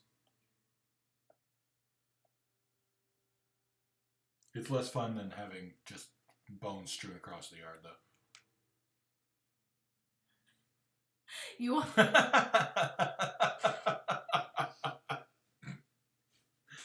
You're saying it makes nosy neighbors worse? I feel like if you're giving your nosy neighbors some bones and bodies to watch, then they may not notice the other things you're doing. I don't know.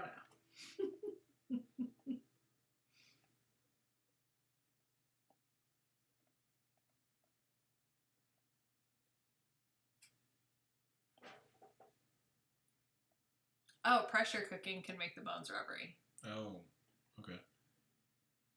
That makes sense. That's another thing I don't have. I've heard too many stories about people cleaning things they were trying to can off the top of their ceilings. Because pressure cooker went wrong.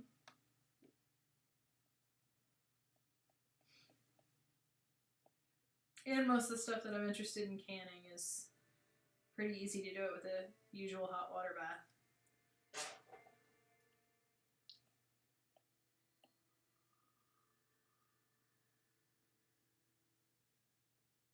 Well, see, there you go. If you do weird shit in public, then that's what people focus on. Man, I want to have a freezer in the garage so bad. Someday. Yeah, we've heard a lot of people talk about Instant Pot. But if I'm going to have something that pressure cooks, then I want to do canning. Because that's actually what I'm into. But again, probably not necessarily a thing that's a good idea for me. Canning stuff? Having a pressure cooker and thus adding an entire another amount of canning. Yeah. Fair. I mean, we've got all the time now, but I keep trying to remember that at some point we're not going to have all the time again.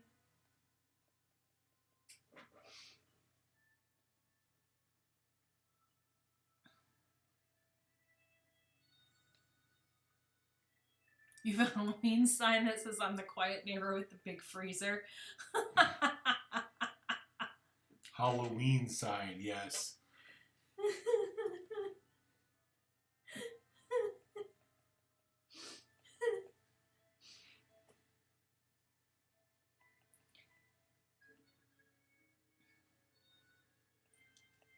We've had a thing here where people in the neighborhood have been doing, like, they've been putting stuffed animals in different windows so kids can walk around and go on bear hunts. And they recently did a thing that we didn't actually participate in, where they were putting Easter eggs, like pictures of Easter eggs all over. I'm just like, man, this could go horribly wrong. Just start getting darker and darker with the stuffed animals.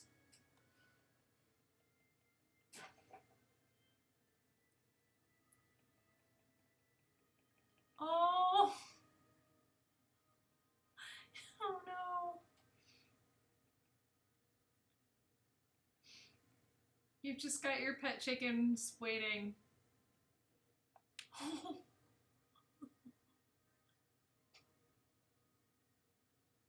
That's a little sad. I take it you're not an eater of the pets.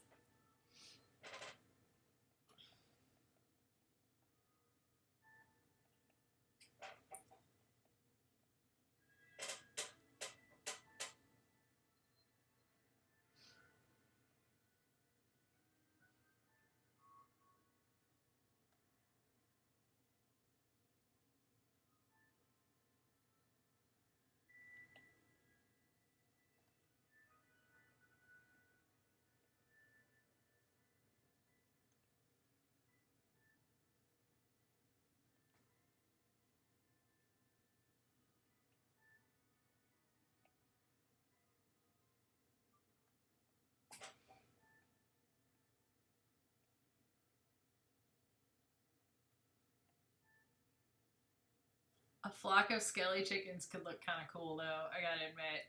Yeah. If you've got the space for them.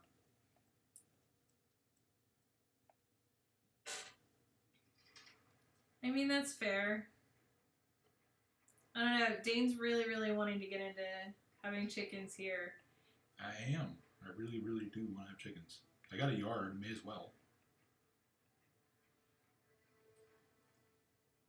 Otherwise, what's the point of having a yard? I can't have a dog.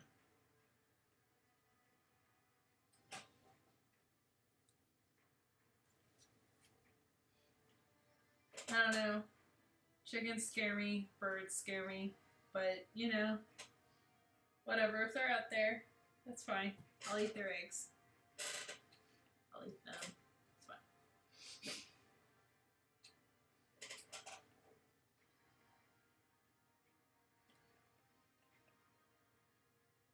We have multiple fences. They're not very tall. Some of them. And they don't all fit together, so it's not a fully enclosed space. So they wouldn't be able to be free range. No, we'd have to have them in a coop. But, and plus we've got dogs. Like, we've got neighbors that keep dogs in their yard. And, like, the dogs don't jump out right now, but I'm not convinced that they're not going to figure out that they could jump out, which they totally could. If there weren't, you know, chickens there to entice them. I think they'd be coming to try to meet the chickens. By meet, I mean eat.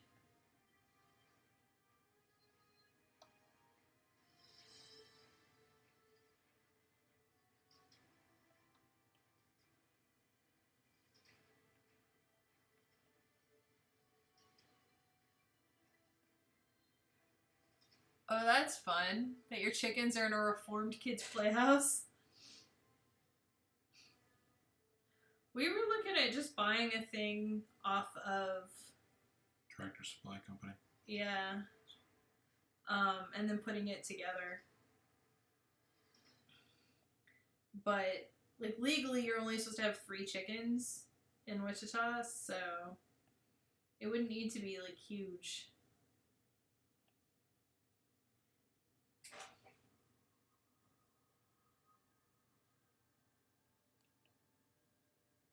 You really want an igloo cube? What? Igloo? I'm confused. What is? Let's do the Googles. Dane is Googling. I'm gonna go refresh my copy. Trying to figure out if I'm gonna get this blanket done tonight. I don't think I am. The Ultimate Chicken House. So much bigger than I thought. You say that a lot whenever you're making a blanket. When I get near completion. Okay, let me see the chicken thing. before I go get my coffee. What? Little chicken house. I see that. Yeah, I don't think that would be sturdy enough. I think that would blow over. In our wind, yeah, probably. That looks like a thing that would... Everything would die. It would end up in the dog's yard. Yeah, that's super fun, cute. I do worry with, especially like the wind today, which isn't uncommon here. I think it would just blow over.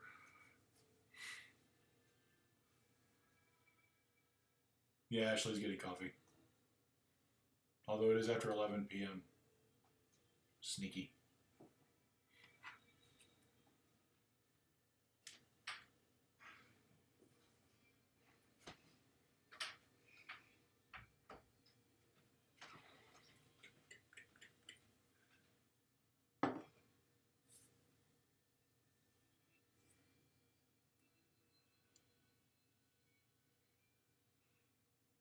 No.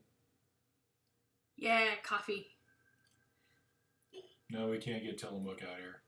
We can get like Tillamook cheese in the medium cheddar.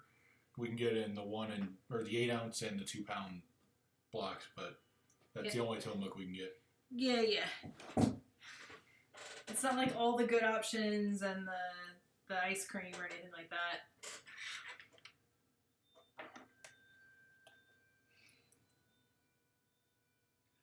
Oh my gosh, coffee's so good. I invested in some delicious coffee from one of my favorite places in San Diego after Comic-Con last year. This bag is almost gone. I'll be sad. Alright, I think Skeletor Baskin is done.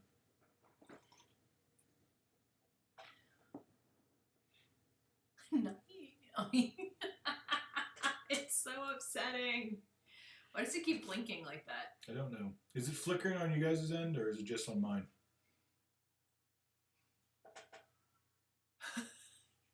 Eat the mudslide. Go for it. It's delicious, but eat it. I mean, we can't see you. Like... If you hadn't said anything, we wouldn't have even known. You know, good coffee is a great investment. That's the one thing we're still... there's a place, the local coffee roaster here in Wichita, and I've still been getting decaf coffee, which I've started drinking more of because Dane made the silly rule that I shouldn't drink coffee after 11 p.m. or at least I shouldn't make coffee after 11 p.m. because you'll notice it's 11:20 and I just refilled my cup, but I made it before 11.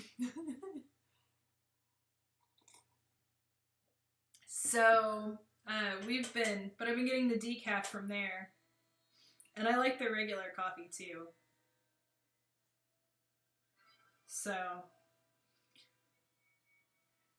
since they went to all the trouble to set up a website where we could order, and the delivery fees are pretty cheap for a thing of coffee comparatively to other places I've seen, and their coffee is not that expensive. And if you spend $25, it's free shipping. That's been our one thing that we're spending money on. Although if people keep talking about the Final Fantasy VII remake, Dane might get an early birthday present.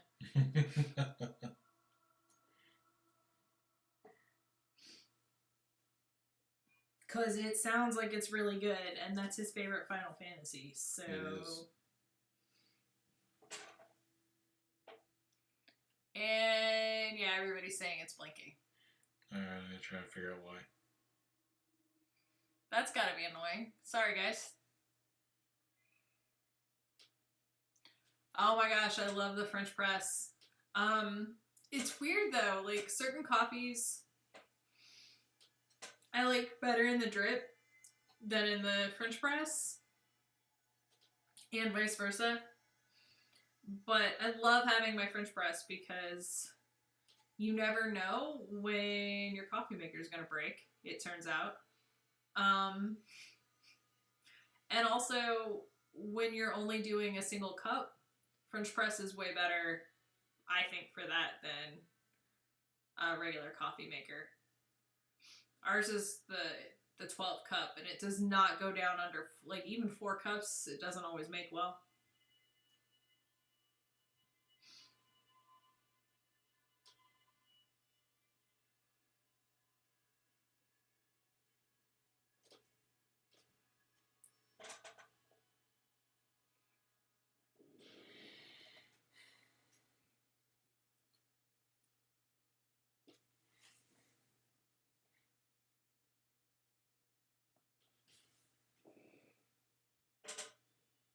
Oh gosh. Luckily, Dane's my only roommate, but if somebody tried to take our coffee machine, they wouldn't live through the experience.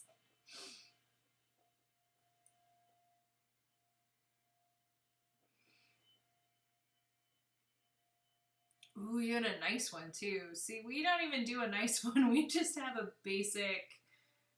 I mean, it's not the basic model, but we have the Mr. Coffee that you can program in, which has been really nice over the years. Like, if we're getting up super early to catch a plane or something, to just have that ready to go. See if this helps with looking. Oh, that makes sense. If you thought you already had one, I can see where that would be a...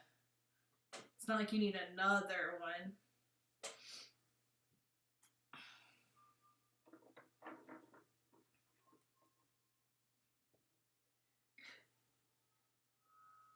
We've worn out, I think we're on our 3rd Mr. Coffee machine. Yeah, that sounds right. And so far, this one's lasted the longest. I've been proud of it. Now the video's gone all together. Good job, Dane. You fixed it by rigging it. Yeah.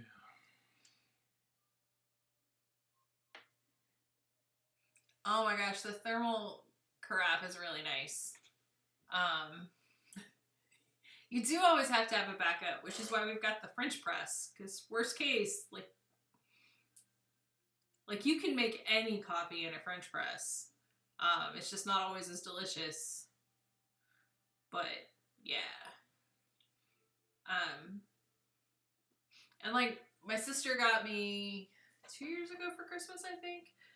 She got me the really nice thermos that had the French press thing in it. So you can either French press your coffee, or I've used it for tea too. Which I know is terrible. You're not supposed to mix your coffee and tea, but whatever. I'm a savage.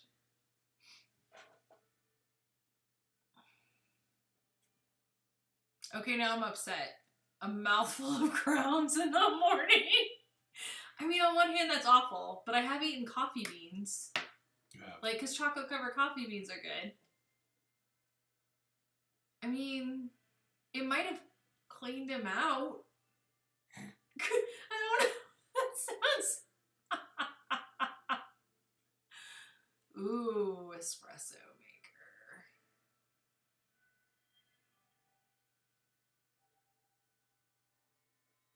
Ooh.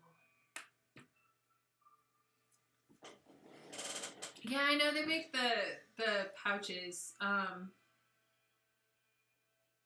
don't know. Like I said, my one thermos, it just does it for me, and then you rinse it out. But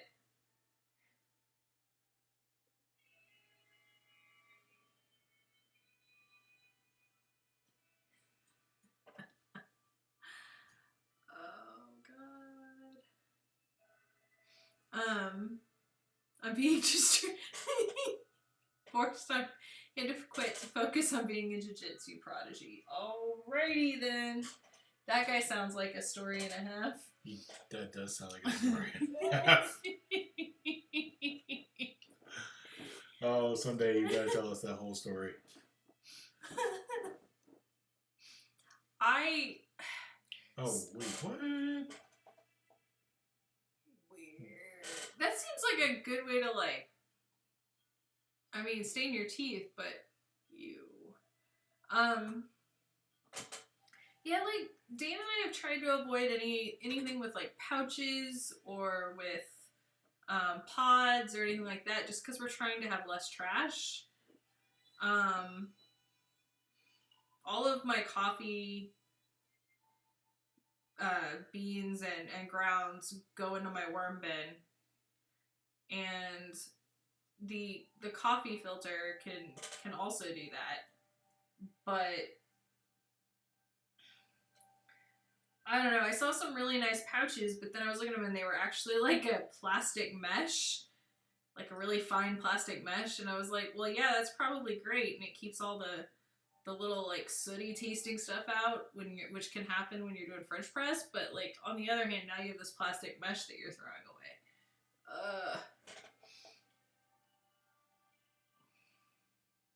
Yeah, coffee grounds are awesome for everything. They work great in the worm bin. They're great for strawberries. They're great for potatoes.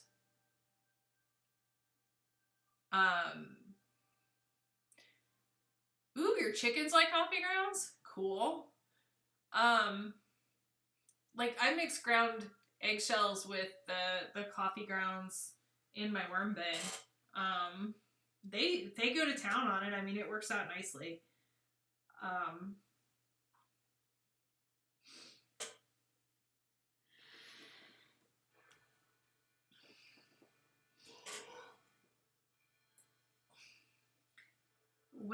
When we first moved to our first apartment in Portland, we just dumped the coffee grounds under the bush outside.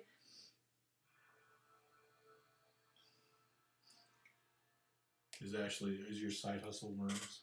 It's my side hustle worms. It should be. So here's the thing. I watched a documentary years and years and years ago called Dirt. Which, by the way, is one of the best documentaries ever.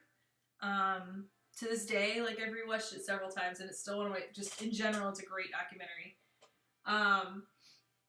And I'd also watched, but it's basically about how we're using up the dirt on the earth, and that's bad. Yeah, and I started getting into composting, and it just felt better than throwing all this stuff away all the time. And it turns out I'm pretty good at composting. I'm terrible at growing things, but I'm pretty good at making stuff rot.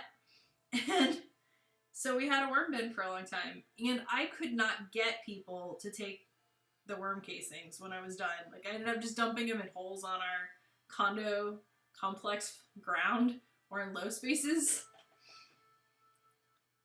Ooh, 3-compartment composter. Yeah, my worm bin is I've got 4 compartments. I haven't filled up the 4th one. I had to get a new one. I left the one, I'd had one going for about 8 years in Oregon, and I left that with a friend there because I just knew that there was no way that the worms were going to survive the trip when we moved. I hear that worm bins, that if you're doing like an outside or like a barn worm bin, I hear that chicken stuff, like the hay and the leftover food and the poo and everything work really, really well with worm bins too. Like that the worms are a good mix with it. But yeah, so I don't know, I have a worm bin, and they make worm tea, and they make, poop. But nobody buys it, so if it were a side hustle instead of just, a hobby, I guess, it'd be a really terrible one. Like I literally couldn't give it away for free in Portland, which I thought was kind of bizarre.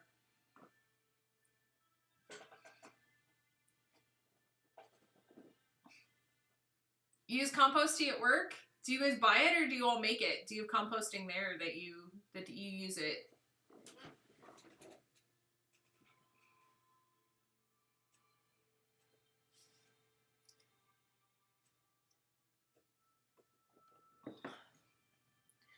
So I had a friend in Portland who her mom had chickens, and they would compost all the chicken stuff. Dane, you've managed to literally roll up the blanket that I haven't even finished making yet. Don't do it. It's everywhere. It's not everywhere.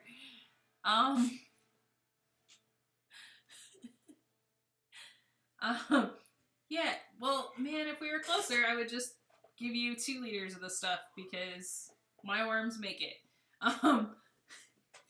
Yeah, but super expensive. See, like, everybody's like, oh yeah, worm casings are really expensive, and compost tea is really expensive. I can't give it away.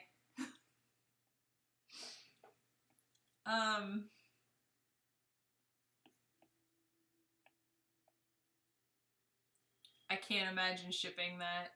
Oh my god, everyone would be so upset if it broke open and Dane's over here having horrified thoughts. Oh god. That stuff stinks. But yeah, my friend in Portland, like, then they would compost, and then eventually, usually before the compost was completely back to like dirt, like there would still be a few identifiable bits here and there. Then they would spread it out somewhere, and the chickens would love to go back through it, and it was kind of fun to just watch it kind of go back and forth.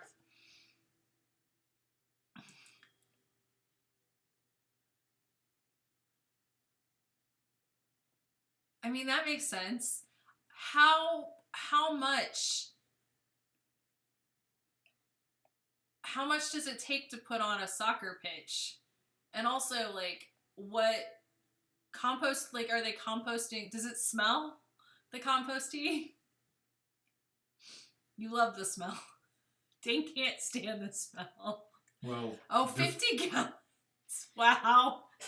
I mean, there might be a difference between compost tea and worm tea. There probably is a little bit of difference, but a lot of the worm tea is mostly also just the composting is doing the thing. The worms don't.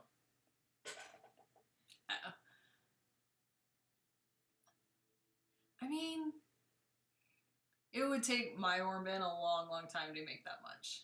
Yes. Well, like months and months.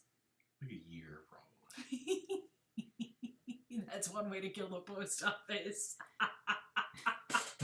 Oh my gosh, I cannot even imagine. I would be blacklisted from ever mailing anything ever again. Yeah, let's not do that. Nope. We need to be able to mail stuff.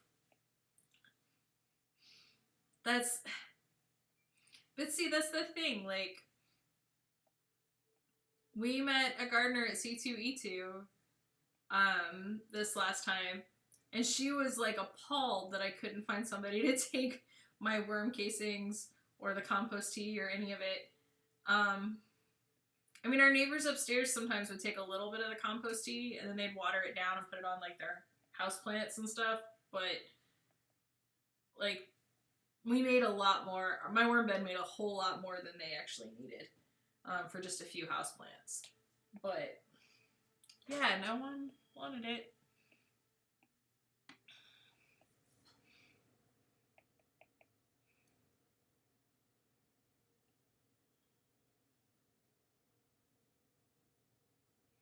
It comes in a bag with a separate bag of food, and you brew it for 18 to 24 hours, and then you have to add molasses and apply it within 30 minutes after you've stopped aerating. Wow, that's a process. See, it's weird to me. I feel like it's weird to order baby chicks online. I mean, I don't know. Like, I ordered my worms online. That's where I got the last 2 batches, but this one and the one before, but it still just feels weird. What? To order chicks online? What? I don't know. I don't know. I just think of little baby animals being in a box. Damn it. Drop my crochet hook. Apparently Dane's fine with the idea of little baby chicks being in a box. We used to, like, that's how we got a lot of our baby ducks. And birds when I was a kid.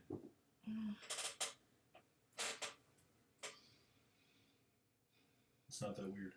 I don't know. All right.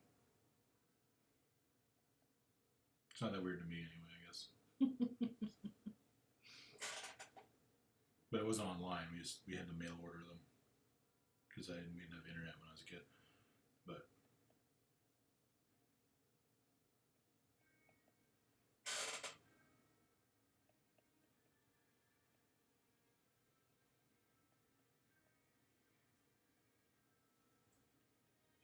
They ship them at 2 days old. See, that just seems crazy to me.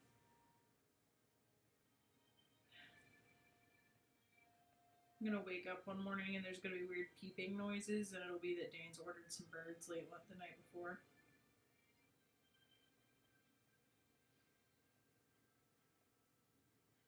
seems reasonable to me. That your drunk Amazon order would be birds. That does seem entirely reasonable It to me. does.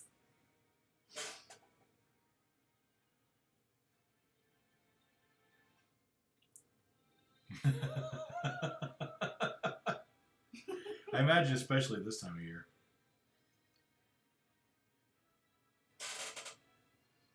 How do they keep them warm? Don't they have to be kept like super warm?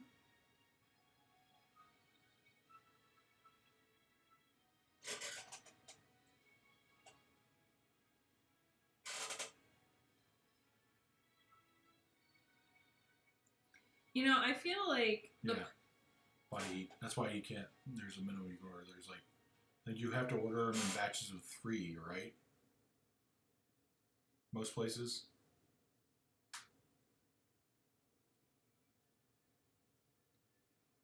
Like, I feel like the post office here would be less freaked out, but I feel like there's a lot of post offices that would not love getting a rack of peeping things.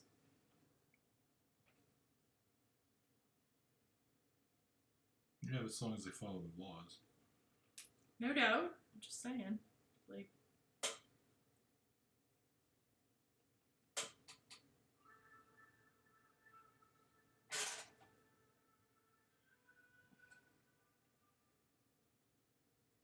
the minimum depends on the season. Oh no. Why are you saying oh no? Because I'm just envisioning that this is going to happen. Well, eventually. You got to get your chicken coop. Yeah. So I can get it built first. Should run a Kickstarter so we can get a chicken coop. Shouldn't that be a GoFundMe? Maybe.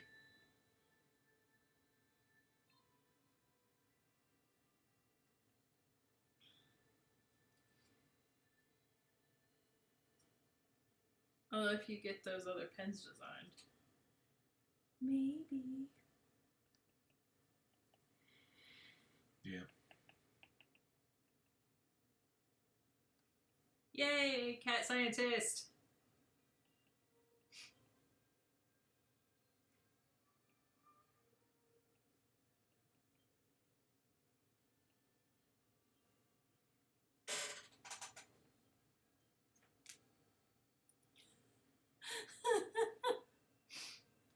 I haven't done a chicken board.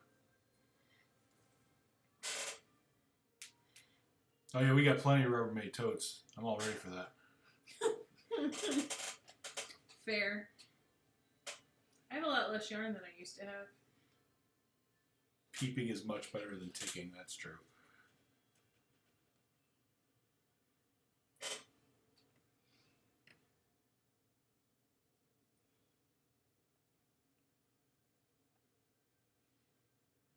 Like, on one hand, I know that literally, like, Sears used to mail entire house kits, like, for giant houses through the mail, and on the other, I'm like... You have a friend who grew up on one.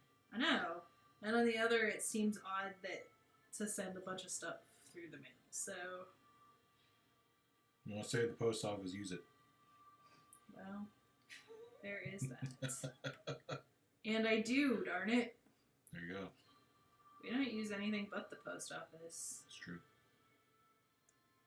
Like, other companies send stuff to us, like with UPS Ground or whatever, but we only mail through the post office pretty much.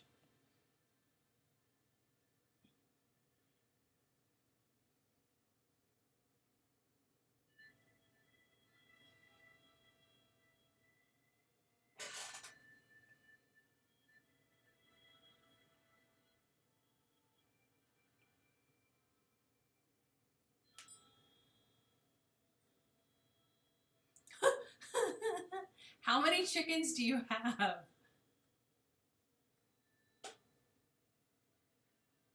Oh my gosh, I would take the postcards. That would be awesome.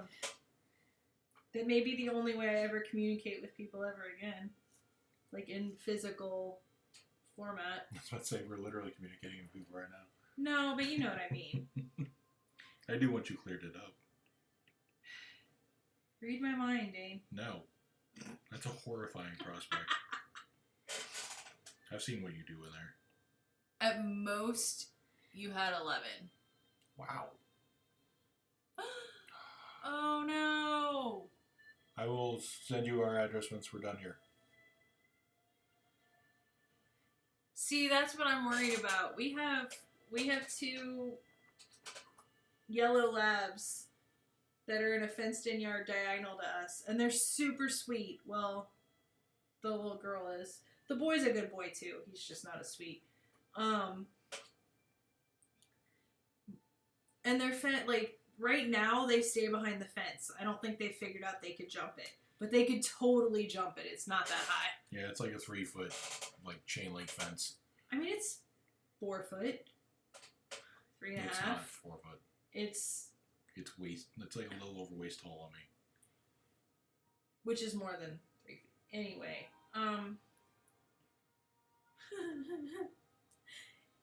anyway, they could totally jump. Like, I just worry that chickens or something like that would get them excited enough that they would figure out they could jump the fence.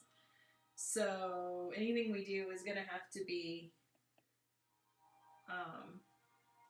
secure. Not only from like possums and raccoons and rats, but you know, excited yellow labs.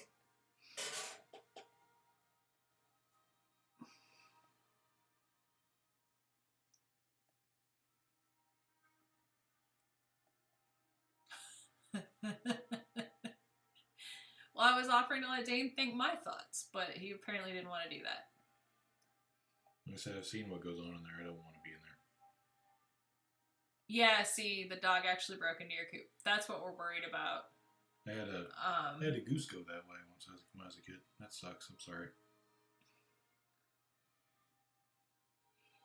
Dane's not that tall.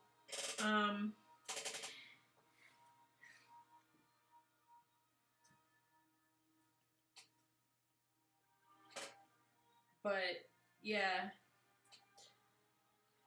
So we've been looking at all of the coop designs and then trying to figure out like how we would make them more secure because there's plenty of them that I'm like, no. Like we definitely know we have possums here. We've seen them. They spent an entire evening on our back porch one night, which Dane really liked. It was fun. They were right next to the sliding glass door, and they didn't give a shit that we were right there, and we turned the light on and watched them and stood right there. They were like, whatever, I'll eat your face. They were not like, I'll eat your face. I'm pretty sure they would have if we tried to step out there. No, they would have fainted. Would they have? Now I wish I'd opened the door. Why?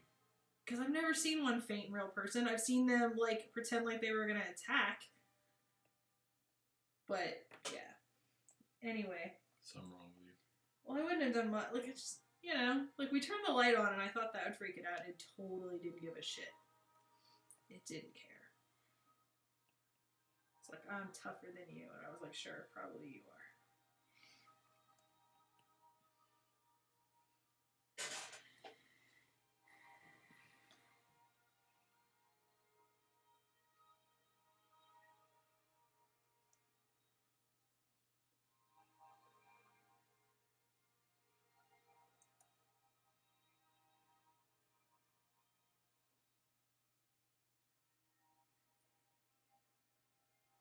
Well, we were thinking about, instead of burying the wire, we were thinking about just running, Like building a floor.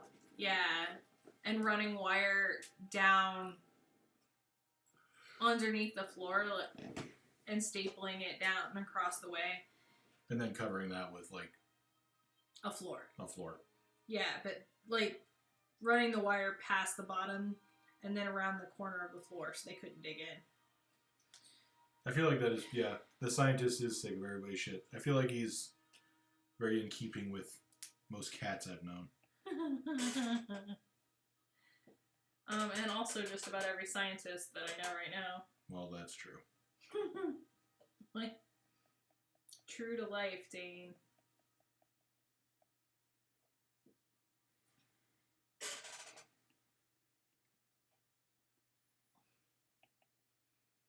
Oh, I don't mind having the opossums be our neighbors. Like, they eat a bunch of ticks and stuff. Like, that's awesome. It was just, we have this giant glass sliding door that leads out to our back patio.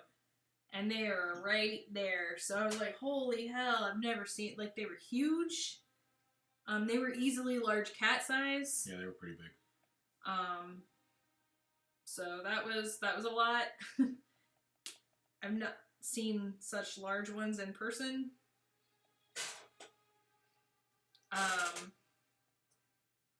Yeah, like, they weren't hurting us at all, so no, if they'd been trying to, like, I don't know, scratch into the house or something, that would have been a problem, but they weren't doing a damn Also thing unlikely. to us. Also what? Unlikely. You know, sometimes they'll do damage to try to get, like, underneath your house or in your crawl space, you know what I mean? Or, like, the same as raccoons will. Not to get to you, but just to use your warm house. There you go. Cat scientist. Who is sick of your shit. Who is sick of your shit. I feel like that's the thing. Cat scientists are sick of your shit. Samson is a great name for this scientist.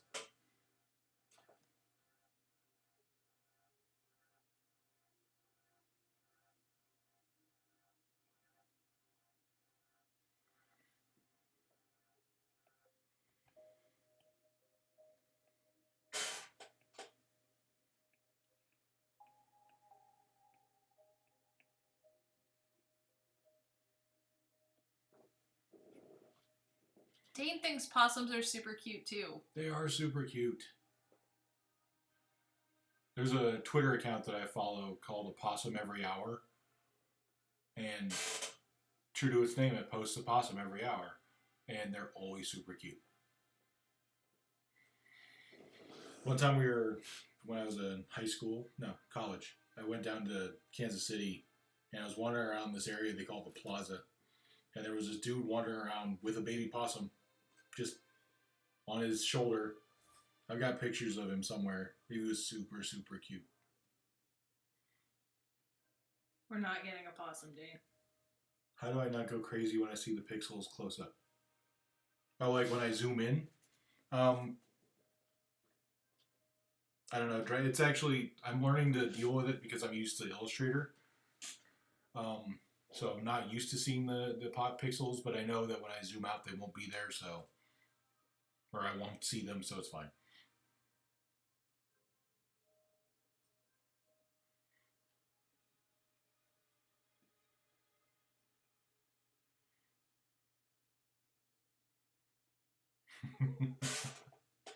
Yeah, they're super irritating when you actually can see them. I agree with that. It's a Wilford Brimley cat.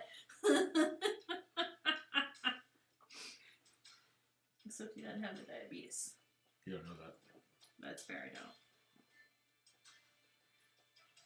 It is an invisible disease. Are we listening to The Witcher now? We are now. What? It just switched me from Fallout to The Witcher.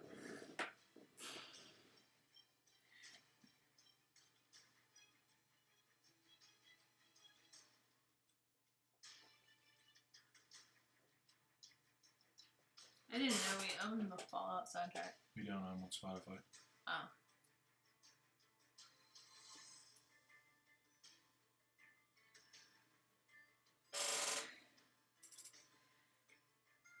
think we should call it an evening. Yeah, I think so too. So it's almost midnight. I think we're gonna go eat some dinner. So thank you all for coming and hanging out, talking to us while I scribbled on stuff. Keep an eye out. Dan will probably do some other Twitch streams Yeah. later. If for no other reason than he's bored. Yep. So let us know if this was fun or you want to see something different. And we'll talk to you later. Yep. Night, everybody. Bye.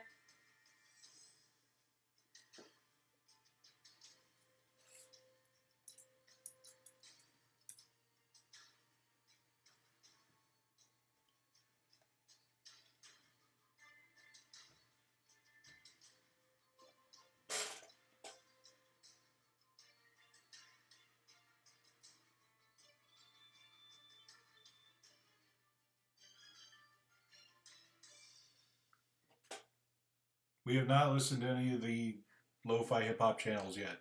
I should find them. Where's my thing?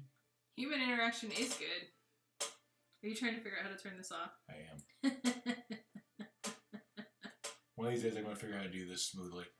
Nope. We're going to be like the awkward Midwesterners that say goodbye for 30 minutes. I think so. Forever. That's our shtick. And by shtick, I mean, it's just what we do.